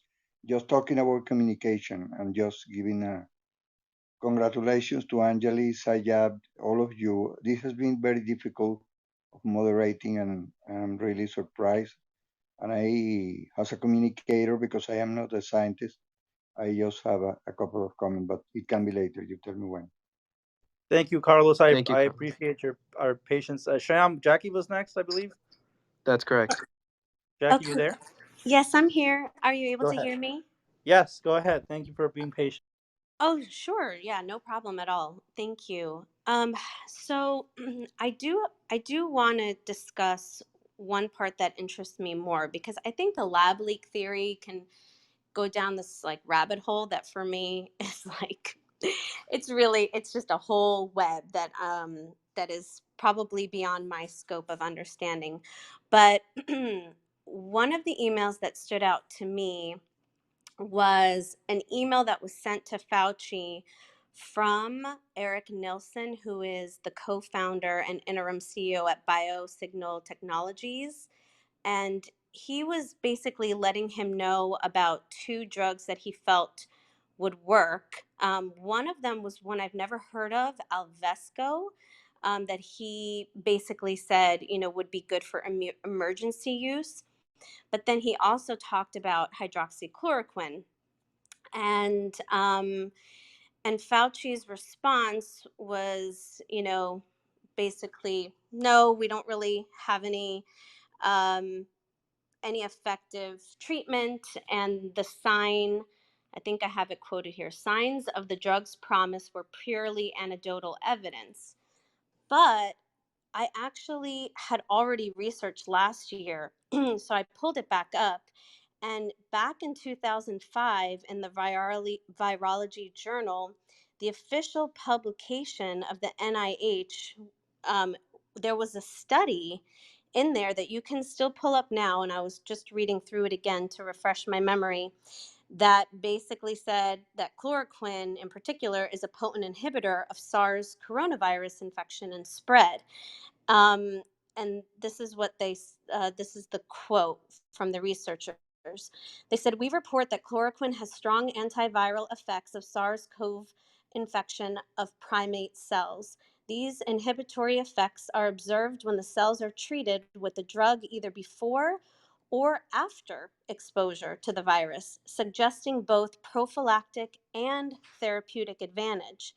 And to me, that's pretty a pretty strong statement to make in a study.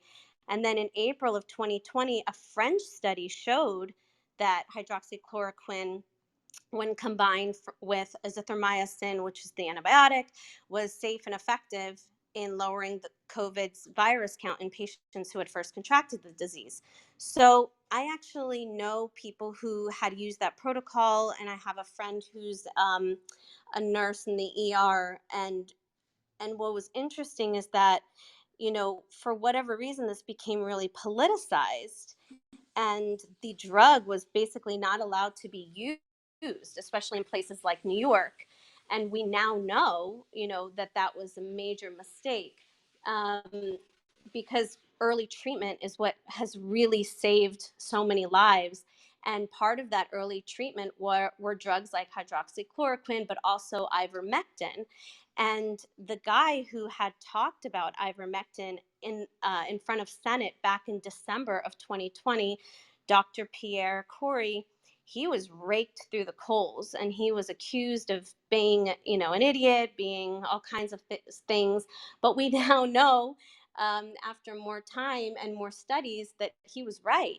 And I personally know many people Jackie, I who. have to stop you here Why? because we're kind of going down a rabbit hole here of I'm talking about the email, so I would like to finish. So the emails imply and show that he brushed it off. But what we know is that he knew this information back in 2005. No, but so that's not known. That's the problem, right? You're I referring to. May I so respond? I'll You're address referring. your points. All I'll right, address your go ahead. points because like I said, it goes down I this rabbit didn't hole, right? finish, but I Well, didn't Yeah, but because finish. Jackie, you're And I spreading have you're waited. citing a misinformation bunch that of we have to correct. misinformation right now that I need to address before because once one premise is false, What the rest that misinformation? I'm follows citing is false. studies, and So I have will They're, I will waited. but they're faulty address your studies. issues, Guys, the guys, questions guys, posed. guys, please Guys, let Jason hello. speak. Quick, Let quick, Jason speak. a quick Let follow up. This Ben, view Ben, has been already muzzled. Doctors. Ben, listen, Ben, listen. We in this room, if there is misinformation being talked about, we're gonna stop. We have to. We cannot Wow. let. Listen, here's the thing. You know, as Jason I said, we're come going from a down. family.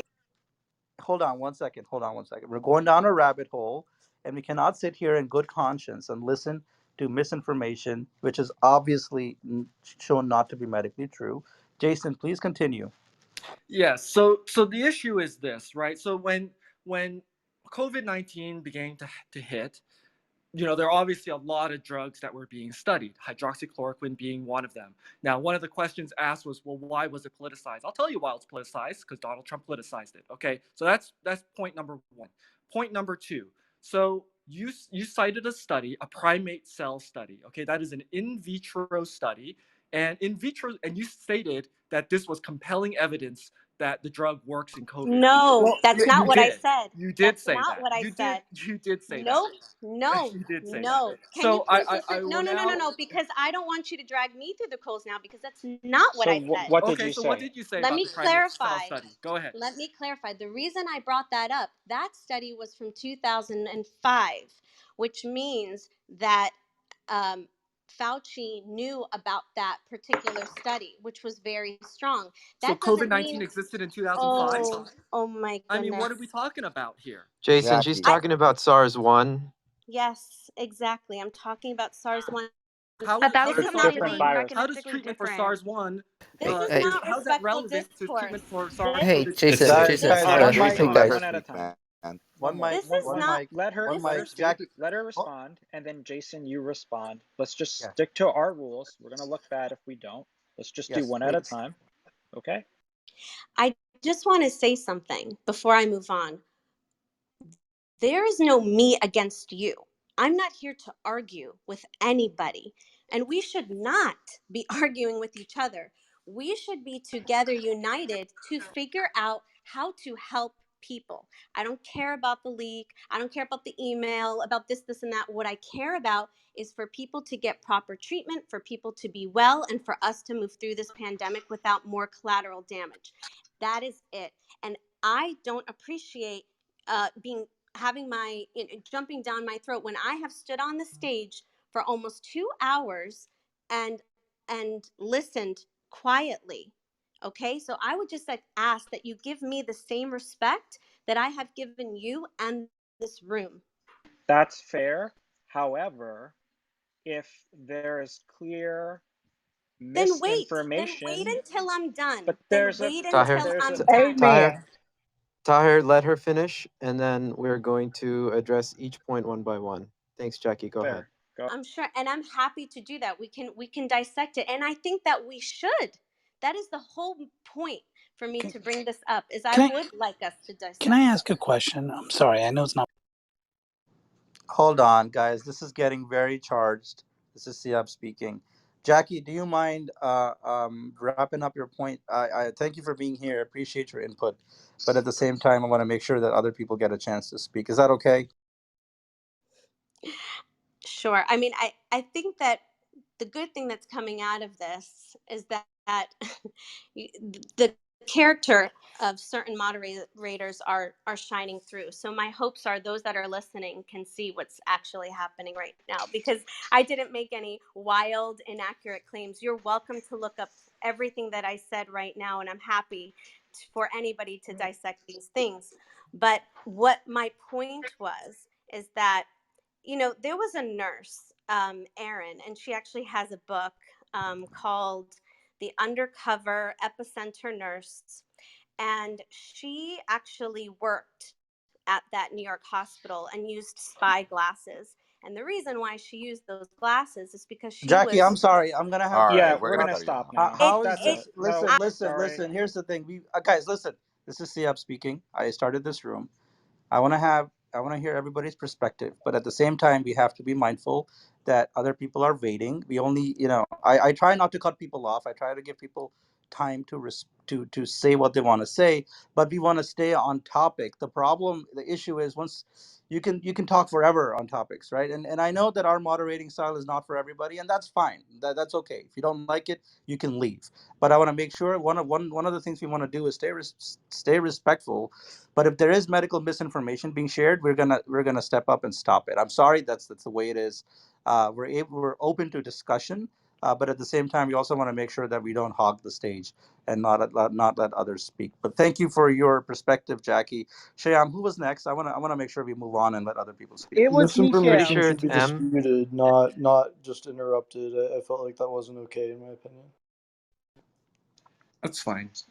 So, because we're going to address those points where the hydroxychloroquine, as we were talking about, just because there's in vitro studies that show efficacy, that doesn't necessarily translate to inpatient clinical efficacy.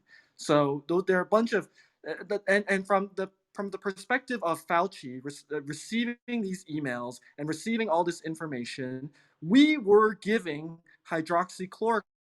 We, all of mainstream medicine, was It had giving emergency use authorization, by hydroxychloroquine. the way. It had Those of us on stage were giving it. yes, Yes. we were I've given giving this it. I medication was giving it in because New exactly. Exactly. So to say that it was banned is a falsehood. These are falsehoods. Like So I literally have to false. stop these on the spot, right? We were using it because there was some preliminary data, small, poorly controlled studies that might have shown a benefit. So we went off what data that we had and we used it. Then when we did subsequently bigger studies, better controlled studies, double-blinded, randomized placebo-controlled trials that showed that it wasn't benefiting, and in fact, sometimes it hurt people, we put an end to that hydroxychloroquine for the use of COVID. And we can go down a similar rabbit hole for some of these other treatment medications that she was mentioning that still to date do not have adequate data to suggest their mainstream use. Thanks. Jason, it may have been the I have a dosage, question. I though. have a question for Hold Jason, please. hold on, guys. I want to make sure we let people speak. Go ahead. Nisha can go first. All right, Nichelle, go ahead. Okay, I have a question first, Jason. So, when they injected all the African Americans with a STD and killed over 1,000 of them, did you guys stop that? That's my first question. My second question is, I respect that you guys all get paid, so you're gonna say what you have to say because that's what you are paid to do. Thirdly, I have a couple of friends that work in the ER from COVID, and a lot of people didn't even die from COVID, and they stamp COVID onward because they get $30,000 a patient that dies. So we'll address question number one. Question number two, we're getting paid. No, we're not. So that's false. Question number one was about, I believe it was a reference to the syphilis studies, well, first of all, I wasn't alive Tuskegee. during Tuskegee trials, which the medical community wholly recognized as a horrendous thing. I wasn't alive at the time that it was done, so was I personally involved in it? No. But do I recognize it as a horrible event? Yes. Are we trying to right the wrongs of the past? Yes. So is the medical community perfect? No, it's not. We've never said that. But at the same time, is there any single entity in the history of Earth that is perfect? Is any single one of us here sinless? Have any one of us never done any wrong? No. So we're all trying to do our best and we're all trying to right the wrongs of the past. So, you know, you can point fingers at any entity and say it was evil, it was bad at this point in time, but that doesn't mean that that same entity that's evolved and progressed over the years continues to commit those sins. Thank you. Jason, I'm going to make one more mention. Her last point was about doctors getting $30,000 for every COVID patient that dies. That's just wild. And Also false. there's Wow. no word other than conspiracy theory to describe that because Yep. that's absolutely not true. If so, Tahir, Siab, we would be rich. We would be rich. We would not sit on Clubhouse trying to help We you would not. guys. We would be out on our yachts. We would be out in our I don't even mansions. want to joke about that because that's some of the Exactly. most vile, disgusting, horrendous, and dangerous thinking I've ever Agreed. heard of in my life. The fact that we're getting $30,000 for every person we sign a death certificate listing them as a COVID death, that is insane. And And It's that is vile. it's insulting. infuriating. And that It's is That's insulting. so. infuriating. And it's I have a Yeah. insulting quick, to the people that died. That I is have a quick absolutely insulting. comment though to add. Do you think that the medical facilities were receiving funding for No. additional tests? No. Okay. No. Can I just add Uh, something about the confusion about the research around hydroxychloroquine? Because the one thing that is coming up over and over again is that the doctors that are using it as early treatment, and you actually had on stage one of the Indian doctors earlier tonight who told us yesterday how much it's used across India, still together with ivermectin, but it's all early treatment and all the research was done in late studies, and that's where the confusion seems to be. And there's a ton of research around early treatment for ivermectin and hydroxychloroquine, and there's many doctors here who are sharing their personal stories. They work in the labs, they work in the hospitals and they work in their treatment centers, and there's people around the world. And the reason that the Bird So, Research Group came together Eva, was Ava, about that. again, So I'm yeah, Eva, so I I'm sorry to sorry. cut I appreciate you just off, wanted but to we have clarify Eva, to that. I stop the appreciate that. misinformation. I just don't want you Yeah, to we're get not in gonna. I misinformation. So, know. I'm Ava, I'm sorry. going to ask you for a Eva, second to give us the opportunity to explain. As soon as there is high quality research that says ivermectin or hydroxychloroquine are effective in early treatment of COVID, actual very detailed research, not the ones that we've talked about this at length, Ava. So I want to be thoughtful about this. Let me just kind of, we're going to stop it at this. We're not going to cut off because we're talking about Fauci's Thank emails. you. Thank But you. as soon as we have high quality research on this, I would love to offer this to our patients. Hey, I agree could with I? Danish, Yeah, and yeah. Yebin, Sorry. let me just make this one point. Sure. Sorry, there are 400 people in this room, right? 410 people that I see, and it's been very charged. There's a lot of people up here, very passionate, but I just want to make sure that we clarify because I guess we're talking about it, but I just want to make this one statement. There is no medical evidence that hydroxychloroquine or ivermectin work. To people that are listening, please know that there's nothing. If there is a study that comes out tomorrow that says that ivermectin works and it's a good quality study, high quality study, I will be the first one to start prescribing it, as will be my colleagues. But at this point, there's no evidence that it works. I'm saying this because we got 400 people in the audience, and I know some of the people in the audience might have questions. There's a lot of misinformation on that stuff. But this topic is not about ivermectin, so we're gonna have to just bring it back to the topic. Yebin, go ahead. Yeah, I'll try to bring it back to Fauci's email because previously the person mentioned about like Fauci knows about how like should have known like hydroxychloroquine might work, and he dismissed it as an anecdotal report, didn't really study it. I think if we remember what Fauci said about hydroxychloroquine when Trump was pushing for it in public, the message consistent. What he mentioned is we have right now some anecdotal reports. What does it mean? It's a very not well controlled study. Some people may try it in the lab. Some people may try to like try to a couple patients without proper controls and start to say, oh, we are seeing some effect. Those are called anecdotal events, right? Anecdotal reports, or even like a case report, those kind of things. These are not enough for evidence-based medicine. This is not enough to draw the definite conclusion this drug works. And he also in public clearly mentioned we need to do it in a well-controlled study. He mentioned that, and he also supported those kind of study. So since then, we actually did a lot of kind of study, like whether it's useful for treatment. This has been done like in randomized controlled clinical trials, and whether it can be a preventive measure. This was done by, if I remember correctly, is University of Minnesota or in that institute. They actually gave hydroxychloroquine or multivitamin to frontline healthcare workers. So check if the hydroxychloroquine as a preventive measure lower the chance they getting COVID. And all those kind of study turn out negative. And that's when we revoked the EUA for hydroxychloroquine. We stopped using it for treatment or prevention. We need to look at it. So Fauci's message has been clear. He is not like trying to dismiss it as or hiding anything. He said it very clear. He's doing it based on science, right? There is some anecdotal reports, and he did authorize those kind of clinical trials and support those clinical trials, but he wants to see the results.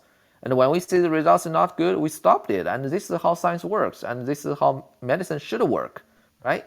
I think it's really important. And because there's so many studies out there to showing it's not working, I think it's really, the people in the audience need to be mindful because this is still like some people are still using it. I actually heard today from one of my friends working in healthcare saying like someone actually using hydroxychloroquine as a preventive measure and got COVID and went on the ICU for a long time, and those are, if you want to talk about those kind of reports, you can talk about those too.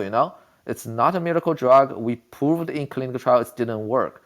There's no need to keep banging on that one. This year being, I'm done speaking. Thank you, Yebin. I just want to make a clarifying statement. I said there's no good evidence. I should have said we don't. There are some small trials that have you looked at ivermectin, and they have been positive, but it's low quality evidence from smaller number of studies. What we need is large trials and larger studies that have studied ivermectin to really show any benefit. So I just wanted to clarify that. Thank you. I just want to, Dr. Donis, did you want to go? No, I can see. They can. So yeah, Somebody else can let's speak. move on All to right. M. Right. Yeah, let's go. Let's move on to M. Thank you for being patient. Go ahead.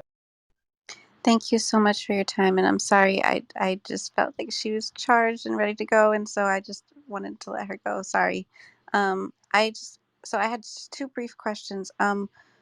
So, in regards to health and medicine, I previously had a lot of health problems and medical problems, and I was very overweight. And I had a doctor who helped me, encouraged me to eat healthier and exercise more and whatnot. And a lot of the symptoms that I had did subside.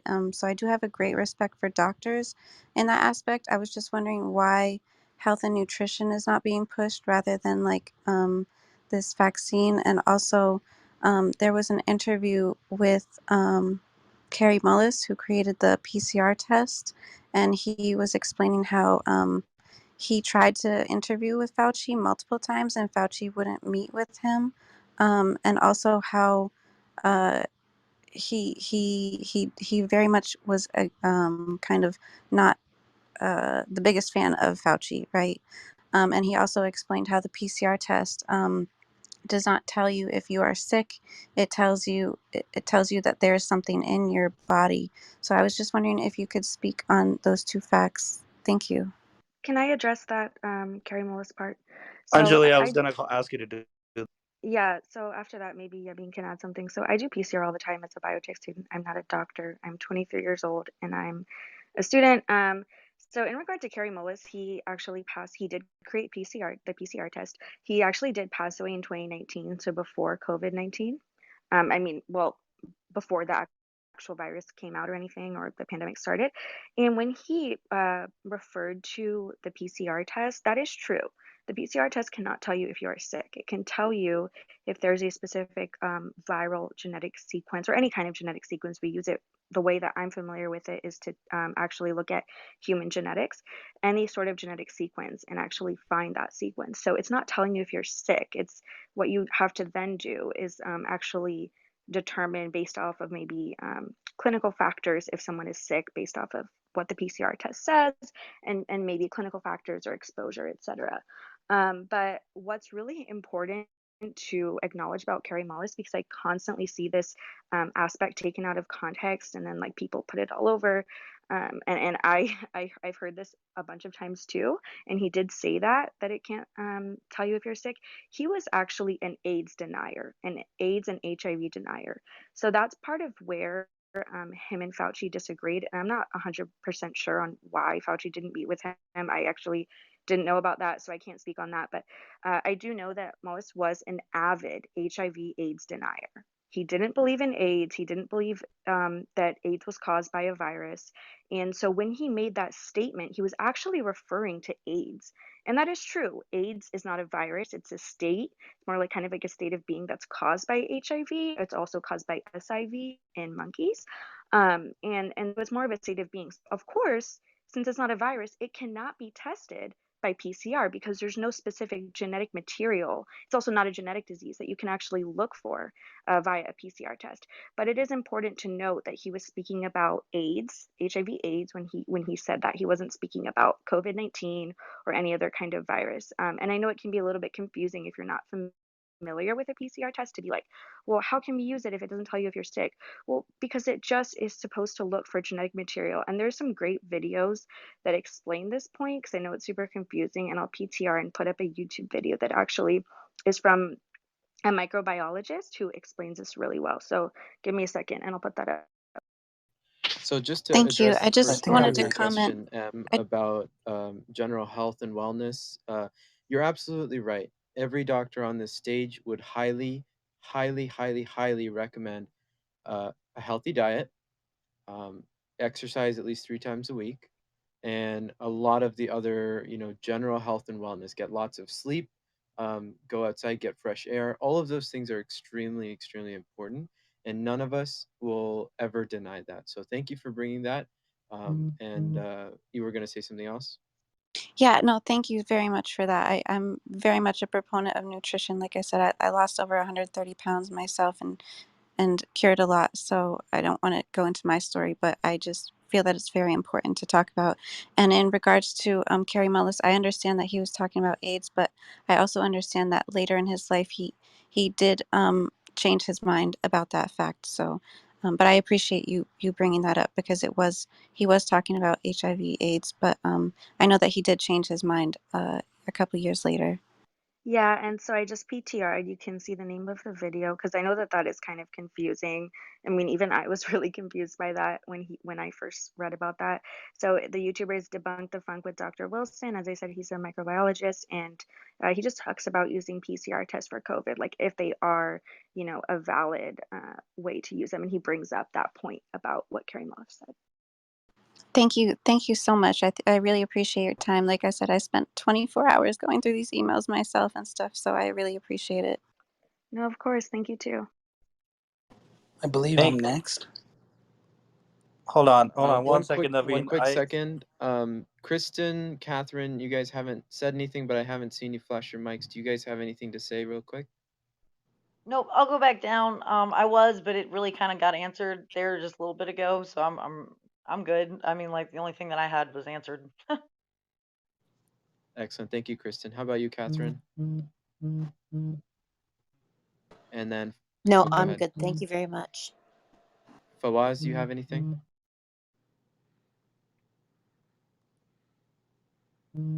Fawaz, I saw you unmute. Go ahead.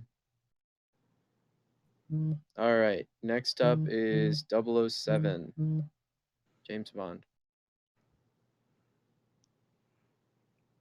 All right, I guess Naveen, you're up. All right. Well, thank you. I was waiting a little bit to speak. So first of all, I wanted to, I read a lot of the Fauci emails, and I saw that it's clear that Fauci knew that there's gain of function research happening in China for a long time. And a couple of things I wanted to, establish here. I think we can all agree that that China is a communist nation. We can agree that there's no way that President Xi is not aware of the research that's happening in his facilities. So the fact that the United States and anyone who's running research or involved with that, with research in the United States, especially medical research, would engage with a country that doesn't have the US's best interests or the world's best interests is appalling to me. And the fact that that even is allowed. Countries like India have a much more appealing government to the world, yet they choose to work with China on that. And secondly, and then a couple of other things as well is I get the feeling, and this I don't have any source on it, but I get the feeling that there was involvement from the Chinese CCP involved in the research, because there's no way that all these viruses somehow are coming from China and they're not able to identify the patient zero. They're not able to say who's patient zero. I haven't seen one study, and I looked through all Fauci's emails, I looked through everything, where they identify who patient zero is. They just say, oh, we believe it came from a bat, and here's why. We believe it went from here to here. Well, who was patient zero? Has Fauci even, met patient zero, or okay, maybe not met, maybe the guy died. What happened to patient zero? Has he researched the files of patient zero? And most people say no, and all the scientists will try to dance around that. I believe that this misinformation that's happening and lack of information that's happening is a standard CCP tactic. And before I finish, I just want to mention, in this room, a couple of people were on stage before, and they were blocked, and they're not able to come. I know Rivka was blocked; she's not able to come on. Many of the mods have moved people to the audience after they said things that they disagreed with, and it almost seems like the mods are fighting with people in the audience, trying to say, I'm going to correct you, I'm going to correct you, and I have all the facts, and everything I'm saying is 100% correct. Well, that's exactly what Fauci did. He said, I know all this stuff, here's what it is. Then his emails unveil, well, he knew something different. So all I'm saying is, please be receptive to different people's point of views and understand what they're trying to say, and be willing to at least hear them out, and don't kick people down. Or if you're going to do it, say, hey, I'm going to move you to the audience, and here's why. But don't just do that, and don't block people from not allowing them into the room, because that's exactly a CCP tactic. So just want I to take that let back. everyone know Yeah. that. Thanks. See ya, please. The first rule of Clubhouse is that every room makes their own rules. So you can perfectly And make they the should rule identify the of rules. kicking Yep. Your rules are not people identified. out. That's what I was gonna. Your rules are You Hey, not can identified. make Your the rules Right, can't rule be. right. of Your Okay, rules kicking right, can't you be. right. out If I if you disagree are with you, I'm going to out move you of Kristen. down. Then say subject. that at the beginning. So, I'm looking at the rules. I'm Yeah. looking up top for the rules link. There's no link that says the rules. Naveen, That, that's that a, was you know, See, sorry, now you Kristen, go muted ahead. me. You muted me when you attacked me and say that these are the rules There that is a Clubhouse rule has. for Naveen, Naveen, no. nobody, And no, Naveen, hold wait, on, I'll it's a nobody mock. muted. Hold on, you're mocking me by no saying, "Oh, wait. every I Clubhouse got your room back, has man. rules." Wait, just wait. We know that. I'm just Naveen, let saying the Siab speak, truth. please. I'm just saying the truth. Hold on, guys. Naveen, I don't know who muted you. It wasn't me, but you have you. I see your point. I see your point. The reason why we Siab, cannot. let me Hold help you on. out. Naveen, there have been people who have come up and I don't know if you missed it or were here, but there have been a lot of ad hominem attacks. Anjali was attacked personally. Yebin was attacked personally. And these are not things that we are going to tolerate. And Yeah, actually, Siab made that very clear multiple times I throughout this agree. room. That I I'm not agree sure with. if you missed it. That I agree with. But I was here earlier when Rivka was here. She didn't do a thing. She was blocked.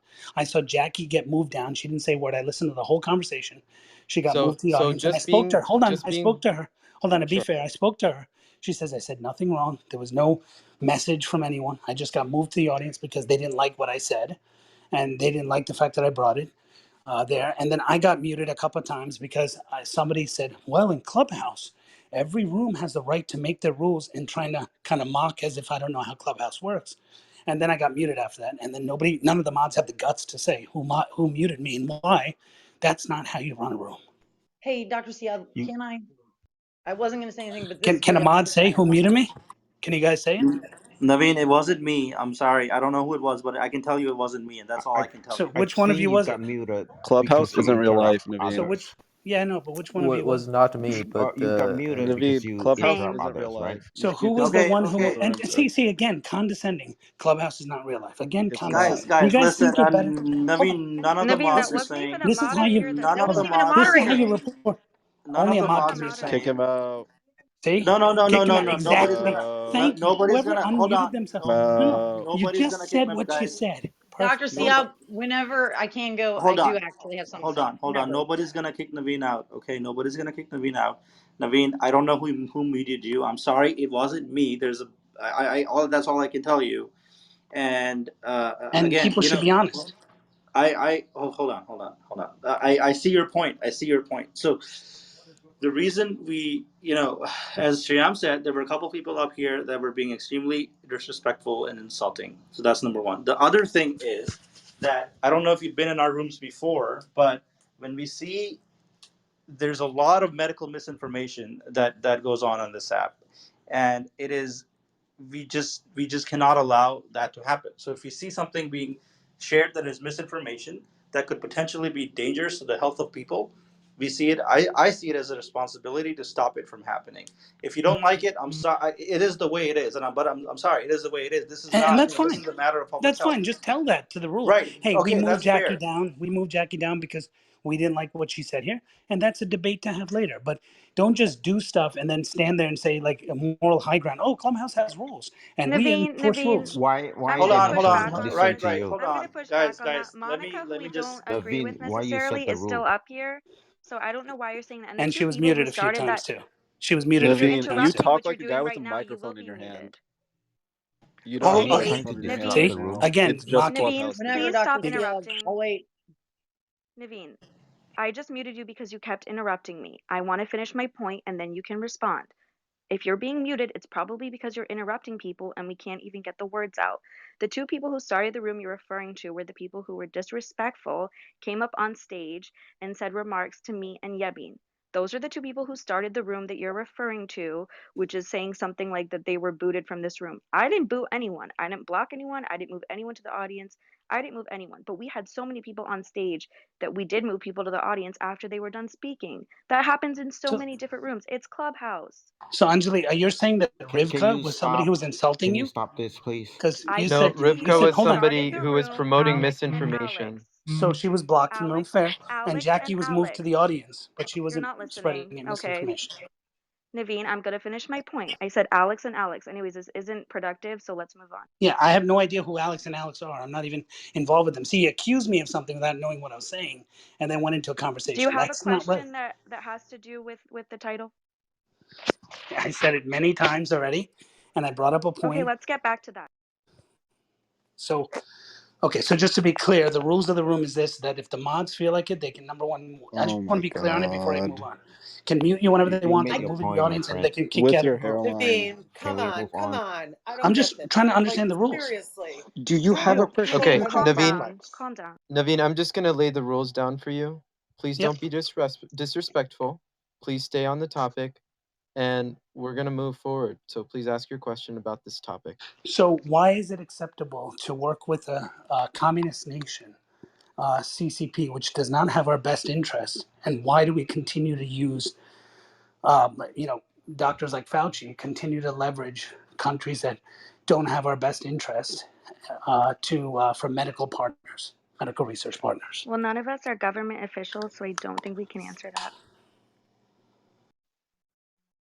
Yeah, we had this question asked earlier, and it's the broader political, geopolitical status of U.S. and China and the rest of the world, and it's not a question that we can really, quite frankly, answer. It's not. It's like well beyond all of our pay grades, But right? Like all these, everyone manufactures stuff in China. Everyone does business with China. I mean, this is a question that's way too big, right? Like Wait, this so is true. Jason, I just find it interesting that I just provided a PTR of like evidence in China of relation into a vaccine. So yeah, everyone does business there, but there's a correlation there for this specific topic. I don't. You included a piece of an email, but we couldn't even see And who the Jolly, email was please to. don't degrade it. Please don't degrade it.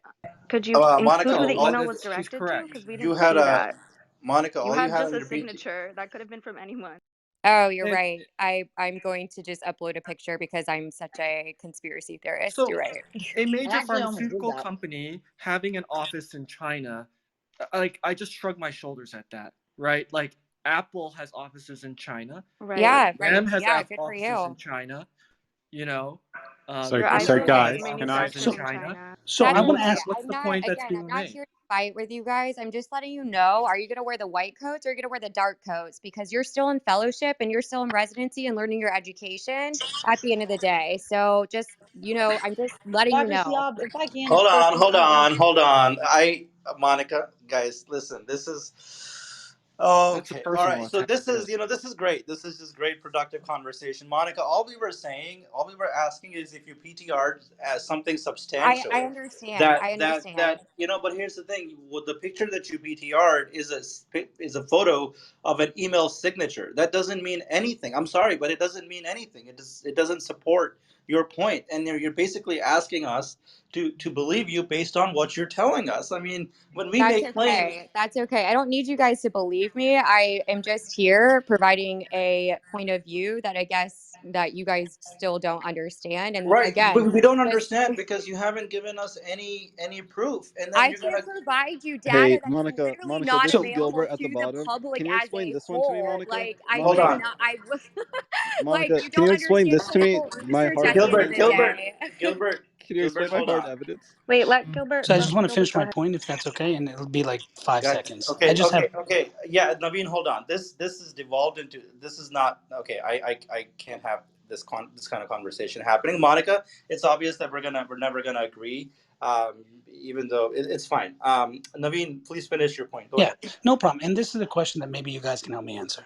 The science is, in my opinion, is a finite study, right? It's a finite thing, right? Sure, there are things where sometimes you can have different, reactions and all that. I mean, I studied, enough chemistry. I wouldn't call myself an expert like all of you who are mods and other people in the room.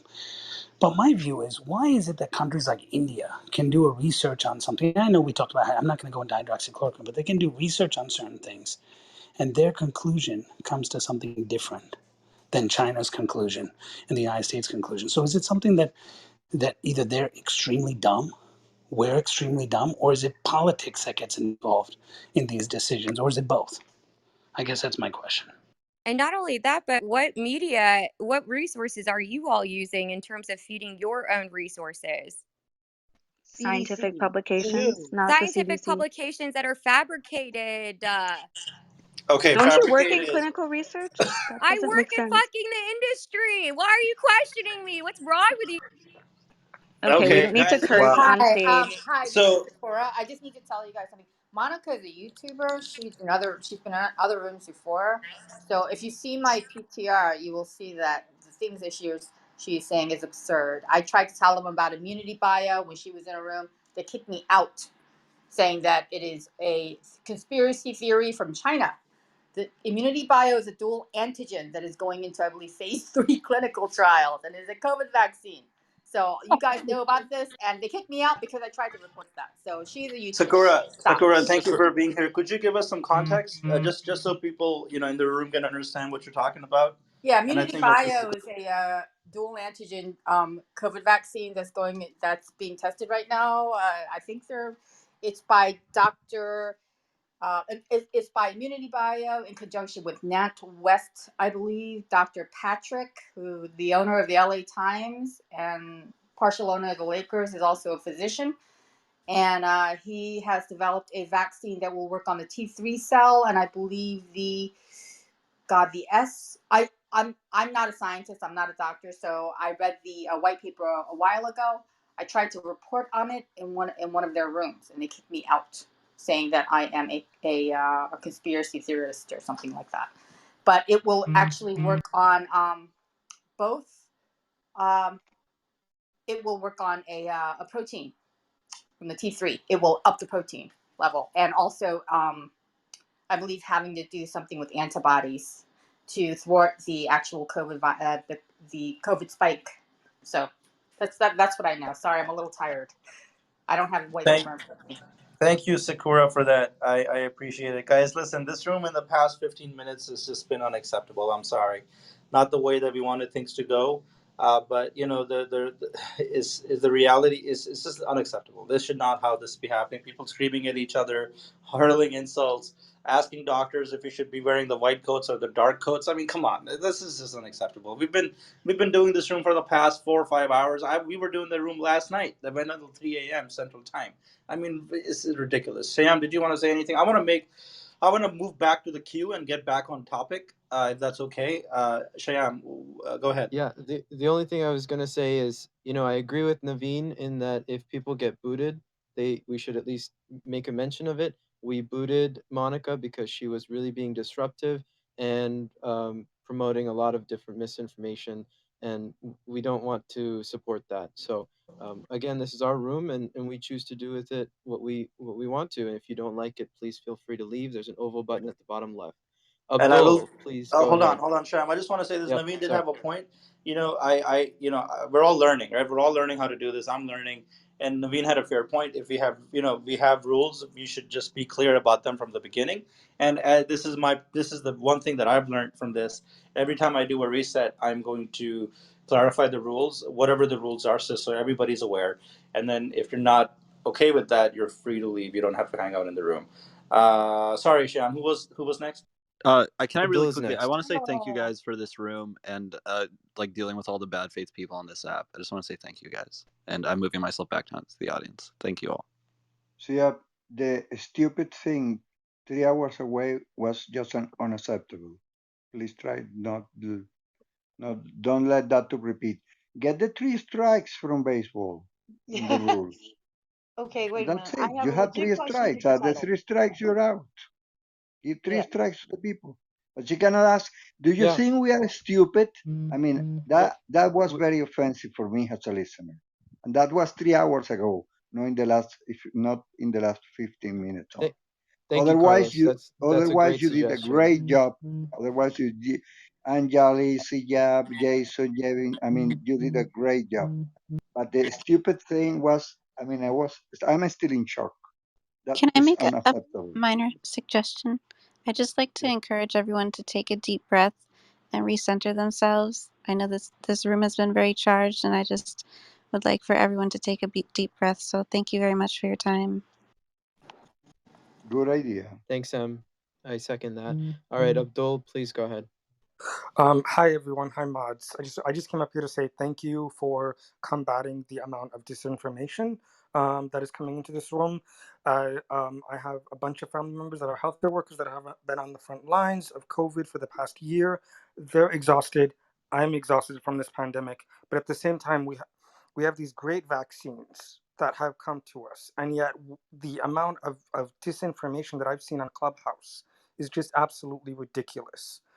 In terms of Fauci's emails, to go back to kind of guide this back onto topic, his emails really there is absolutely nothing nefarious in those emails. It just describes a government scientist doing his day-to-day work. If you really take the time to go through those emails, on top of that, I believe some of the misinformation that's coming from the release of Fauci's emails is because many folks don't understand how FOIA releases work. Um, in terms of interacting with the US government. And a FOIA request is Freedom of Information Act. So I just wanted to clarify that. But other than that, great job and thank you for the room. I'm going to move myself back to the audience. Thank you, Abdul. This is Siab speaking. I appreciate it. One of the challenges of running a room that has a title that is controversial and charged, and I'm glad we did this because I wanted to have an honest conversation. And we're not going to be perfect, but I think we all it's a learning experience, and I think overall this has been pretty good. I would say, barring some unfortunate events. But in any case, Shayam, who's next? Next is Geeta, I think. Oh, I Hi think we lost everyone. her. Oh, no, Yep, there no, she is. Go I'm ahead. I'm here. Yep. Hi everyone. Thanks for having me up on stage. I am a physician. I also do research and I have enjoyed hearing everyone's perspective. The mods have been wonderful. It was interesting to hear, for example, from Rivka, Monica, people providing alternative views, and Naveen as well. And one thing that struck me is that, I think there's a miscommunication or we're not on the same page because we don't fully understand how studies are designed, how to interpret evidence, and the scientific method as well. And it is very confusing. I mean, it took me 8 years to learn, and I'm still learning.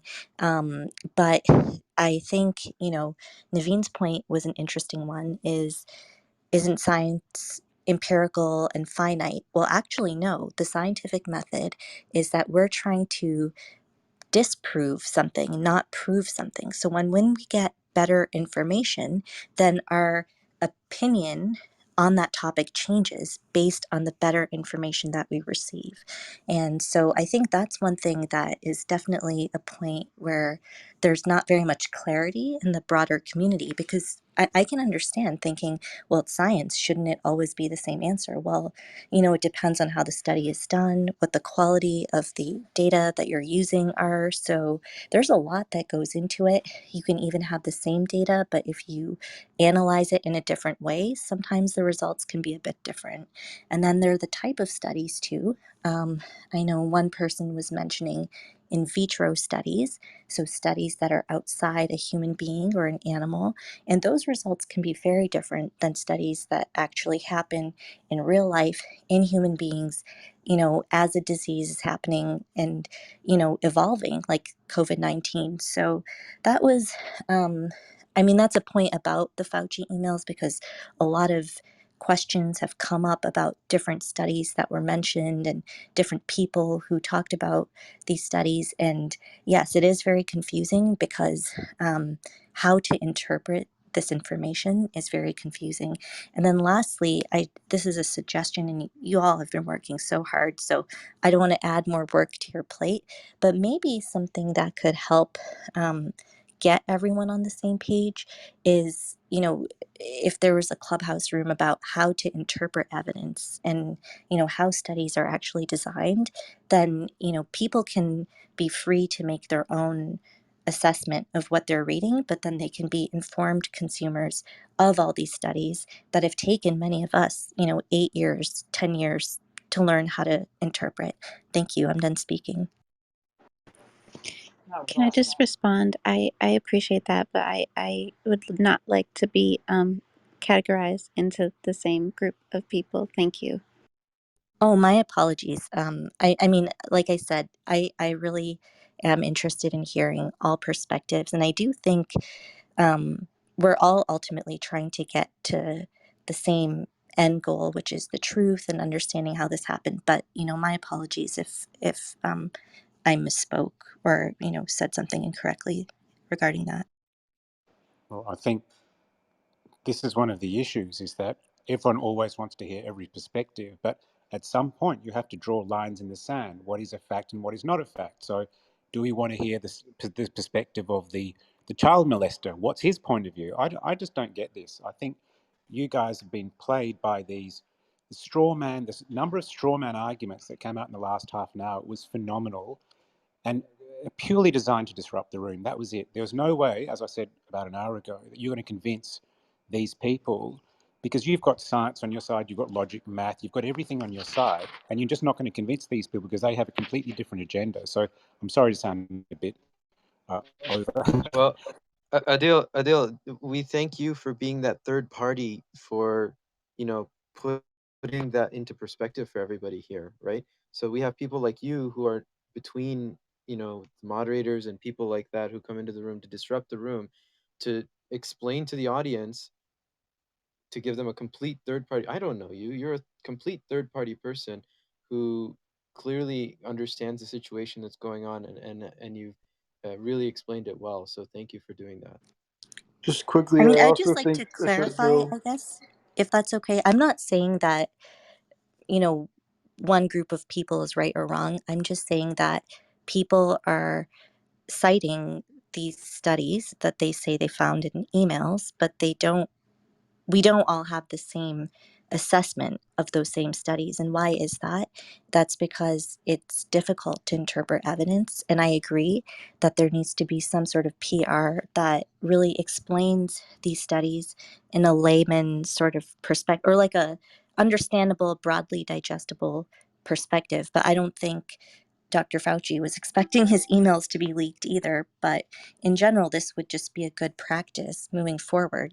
Everyone should be able to digest and consume scientific research. So just a super quick response to what Adil said. I think it's not about convincing them. It's about convincing all the people that are listening, that are kind of in the middle, that have an open mind and may have heard stuff like what some of the people brought on stage, and it really helps to hear those things not dismissed but refuted with evidence. And I think you actually said this earlier, and that people, that it's all about, the people in the middle that can be convinced. But I think there's something on the other side too, which is that a lot of these people that are, far on the other side can also be convinced by people in the middle, like me perhaps, that, are more skeptical, and are more willing to listen to some of these things that other people are dismissing. So I just think it's important, aside Bill, from how difficult it might be to discuss some of this, and I appreciate you guys doing it. well, this is Siab speaking. I understand your point, but also I think we're on the same page probably when you get somebody coming on stage who's accusing doctors of accepting money to treat COVID patients, like 30,000, like somebody else Absolutely. did, or some making some outrageous Marches. claims. Right? We cannot. It's just I cannot, in good conscience, personally speaking, allow that to continue. So as Adil said, that's where I draw the line in the sand. Right? I mean, I want to hear you speak, but again, if you're going to make outrageous claims like that are just baseless and completely false and offensive to the people that have lost their lives, I'm not going to stand here and just let you keep talking, right? So for me, and for Shyam is clapping his mic, his mic, and I think that for us, that is the line in the sand. That's where we draw the line. And if people don't like it, whatever, it's fine. You can leave the room, unfortunately. And if you're annoyed by that, I'm sorry, but the way it is how it is. But anyway, that I'm done with my soapbox 100% for now. agree about disrespect, and that a line has to be drawn somewhere. But to be fair, with like Monica, for example, everyone kind of unmuted and started ganging up on her at once, and that can be a really stressful thing for a person.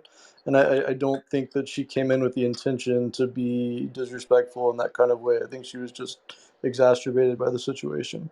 Yeah, so Will, Actually, the not true. reason why, Not true. I'm sorry, She came yeah, in for a Sakura, go reason. ahead. I'm Yeah, she sorry. lied about, I'm just telling you that she came in here with a specific purpose and goal in mind. I've seen her in other rooms. Yeah, she lied Can I about add as well? being in clinical research. That's actually not true. And I think that when someone comes in here, lies on that sort of premise and tries to use it as some sort of expertise to push an agenda or use it as a scapegoat, that really is not fair, because none of us up here are doing that. We're trying to have like an honest discussion. But yeah, I mean, you wouldn't have known that unless you did some digging. So that I is did And totally look her valid. up on LinkedIn, and she is a clinical researcher. I don't know anything Yeah, about her when though. you look at the position, you could see that it's not a real position if you actually look at and it. I have to say this. I mean, you have to come in with the mindset of having a argument in good faith, right? And if you're not coming in on stage with that mindset, and if you're coming on stage, I mean, sometimes it's hard for us to tell, right? That's why we're like, okay, let's. I'm open to people talking. I'm open to people having a discussion. But when it becomes clear that somebody's on stage just to have an argument in bad faith, when they have no intention whatsoever of having an actual discussion with you, and they just want to propagate their own views on other people, I think that's problematic. That's my personal opinion. But anyway, I want to make sure we get everybody else an opinion, a chance to No, speak, because no. it's getting late and we want to Can I? wrap up. Who was that? I'm sorry. Somebody unmute. It's Kristen? Kristen. I'll be quick. Yes, That's thanks. fine. We'll do Kristen. We'll do 007 if you want to speak, and then we'll do Sharath, and then we'll go from there. Thanks. Hey, I'm Kristen. Thanks for giving me a minute. And also, that cracks me up that you actually get to say 007. I should have thought of that. Um, but okay, so I wrote it down this time. The room that you guys picked up there, and I just look up to them because they do this. When I first, because it was May 11th, and I know because I was supposed to have my second shot. So I remember the day that I started Clubhouse, that I got the invite from LinkedIn, and so I went through a few different rooms for that reason. And I was like, this is useful, this is cool, this is different. And then I saw a room and I went, oh God. And as soon as it said about the vaccine, I said, that's just going to be a drama-filled room, bunch of fake information. I'm going to go in there and get ticked off, and then I'm going to end up not liking Clubhouse. Sure enough, that's exactly what happened. And that's how I know that guy Davey that's in there, because then he broke off and created his own room about bullying and how it's counterproductive to a room to not at least let everybody, if voice or vocalize their opinion or their confusion or if they have a question. What brought me back, and somebody earlier said, I think it was you, Dr. Siab, and all the ones up top, you guys are the reason why I'm still with Clubhouse personally. But I mean, I say that in that I don't pay a dime to be a part of this. In fact, I mean, I've been to concerts before where like if they sucked, I paid money, but I still left. Well, I lost. You guys we're all in here for free. I mean, we could all break off and do our we hate doctors or vaccination. We can do that room too, but you don't have to be in here. The reason I'm saying that is because what she had brought up, which was intense. I mean, I wish they had the time to do that. I would love it. For the but it is a lot of extra work for you guys to actually put where the research comes from. But I will say this much: of any room I've been in, if there's somebody that'll say pull to refresh and actually fact check it, because I think one chick said, or somebody said, why are we even fact checking? Why would you want just false information like a Jerry Springer room? No, I mean, if we're in here, we're in here for the facts. And if there's confusion, ask a question. But so like the only one I had, and I think it was brought up in the very beginning. Siab, he had said something like maybe I forget who it was. It's the one that I always heard in the beginning in like February and April of 2020, and it was somewhere in the very beginning of the whole fiasco. And it was about how did Dr. Fauci know for a fact that there were people on the plane that were infected with COVID-19, and he said it was okay. I mean, that's the only one that was uh, I mean, I don't know. I guess I've heard some people that spout out how they feel, and then there's actual a dude that named Dr. Fauci that either did it or he didn't do it. If he did it, that's terrible. But everybody makes mistakes. But that's the only one that I heard kind of conspiracy wise that I because it was the plane, the 747 that entered. I think it was either February, end of February, early March, sometime around there. That he said, okay, yes, we know for a fact these people are infected. It's fine. Just let them go ahead and jump in a cabin, in cabin airplane and fly them right into the United States. If that's the case, that freaks me out. But then if you guys would just remember that, that was my question. But then really, really, really quick. So my request, and somebody was bringing it up earlier, and I've been wanting to ask if you guys would do this. And I don't even know if it's like per clubhouse. I know the rules can be posted as far as what it entails in the room, like be kind, share, don't be rude, like common sense things you would think, but some people don't do that.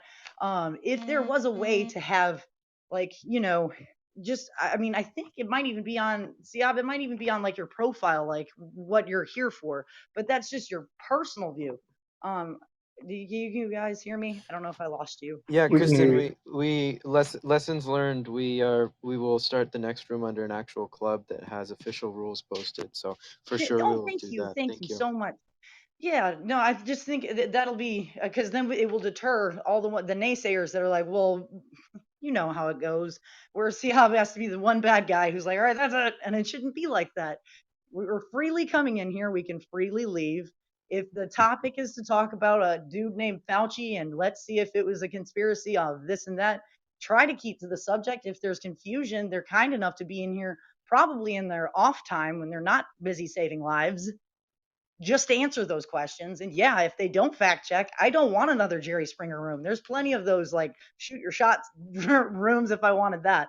But then, yeah.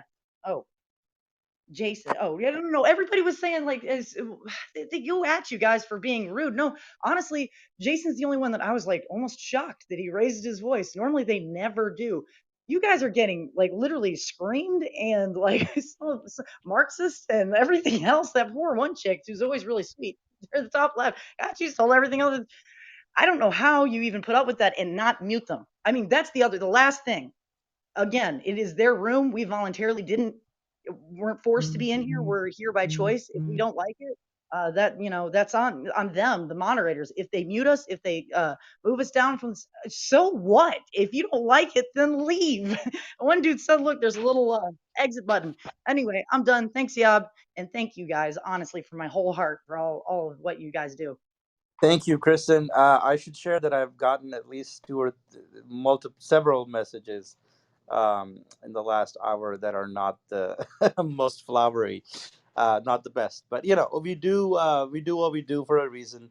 And as Shyam said, we learned, definitely learned a few lessons about how to do this better next time. Obviously, again, I want to say we want to have a conversation in good faith, have a productive conversation. At the same time, have some ground rules, which we're going to be more clear about next time. 007, did you want to say something? Yes. Yeah. So, to your surprise, I'm not here asking you guys to fire Fauci or to change a regime or push for agenda to change a regime or to question anybody who has or question Trump why he has a business in China. But I'm here to say thank you guys for doing this and cleaning out all the misinformation. Thank you. I'm done speaking. Thank you. Thank you. Sharath, I know you've been waiting. Go ahead. Hey, thanks. So I was in listening mode, and again, this is just to support you guys. And for the guys listening in the audience, I think we need to understand that before we make any statements, we need to understand that the people who are running these rooms are human beings, and you cannot have that sort of. It was pretty shocking for me, and to Monica's incident as well.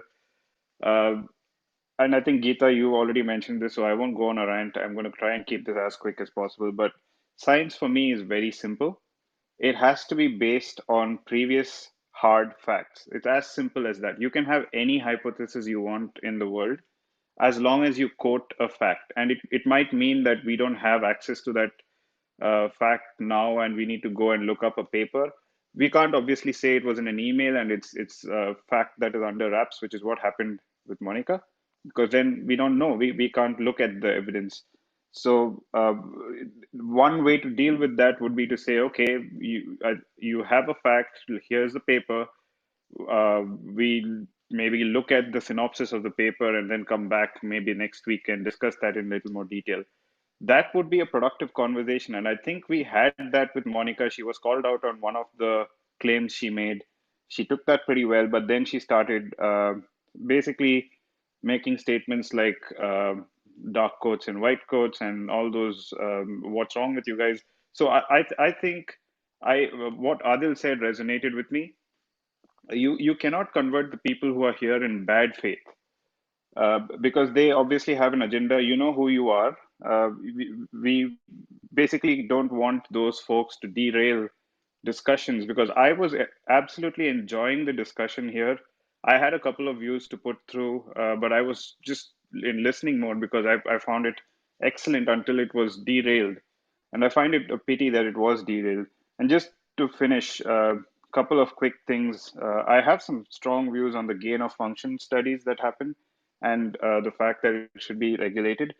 And also the fact that it's too much of a coincidence that the virus came from a place which had a virology lab in Wuhan. But those are conversations we can have at a later time. I was just mainly here on stage to just support you guys. The people in the audience, I know that you hear a lot of venom out there from sources like InfoWars and so on. But just remember that when you translate it down to people and human beings, they are here on stage, they are human beings with real lives. You need to understand that, and please don't hurl insults that is just embarrassing. Thank you. Thank you, Sharaf. This is Yap speaking. I appreciate your perspective. And if you noticed, none of us hurled insults right back. That's not who we are. We try to treat people with respect, no matter what. We've been called, just for the people that weren't in this room, we've been called communist agents. We've been called other foul terms. People have accused us of accepting money from the government for taking care of COVID patients. People have accused us of fraud, several things in this room, and we've all just taken it, and we've all just tried to move on and keep the conversation to the topic.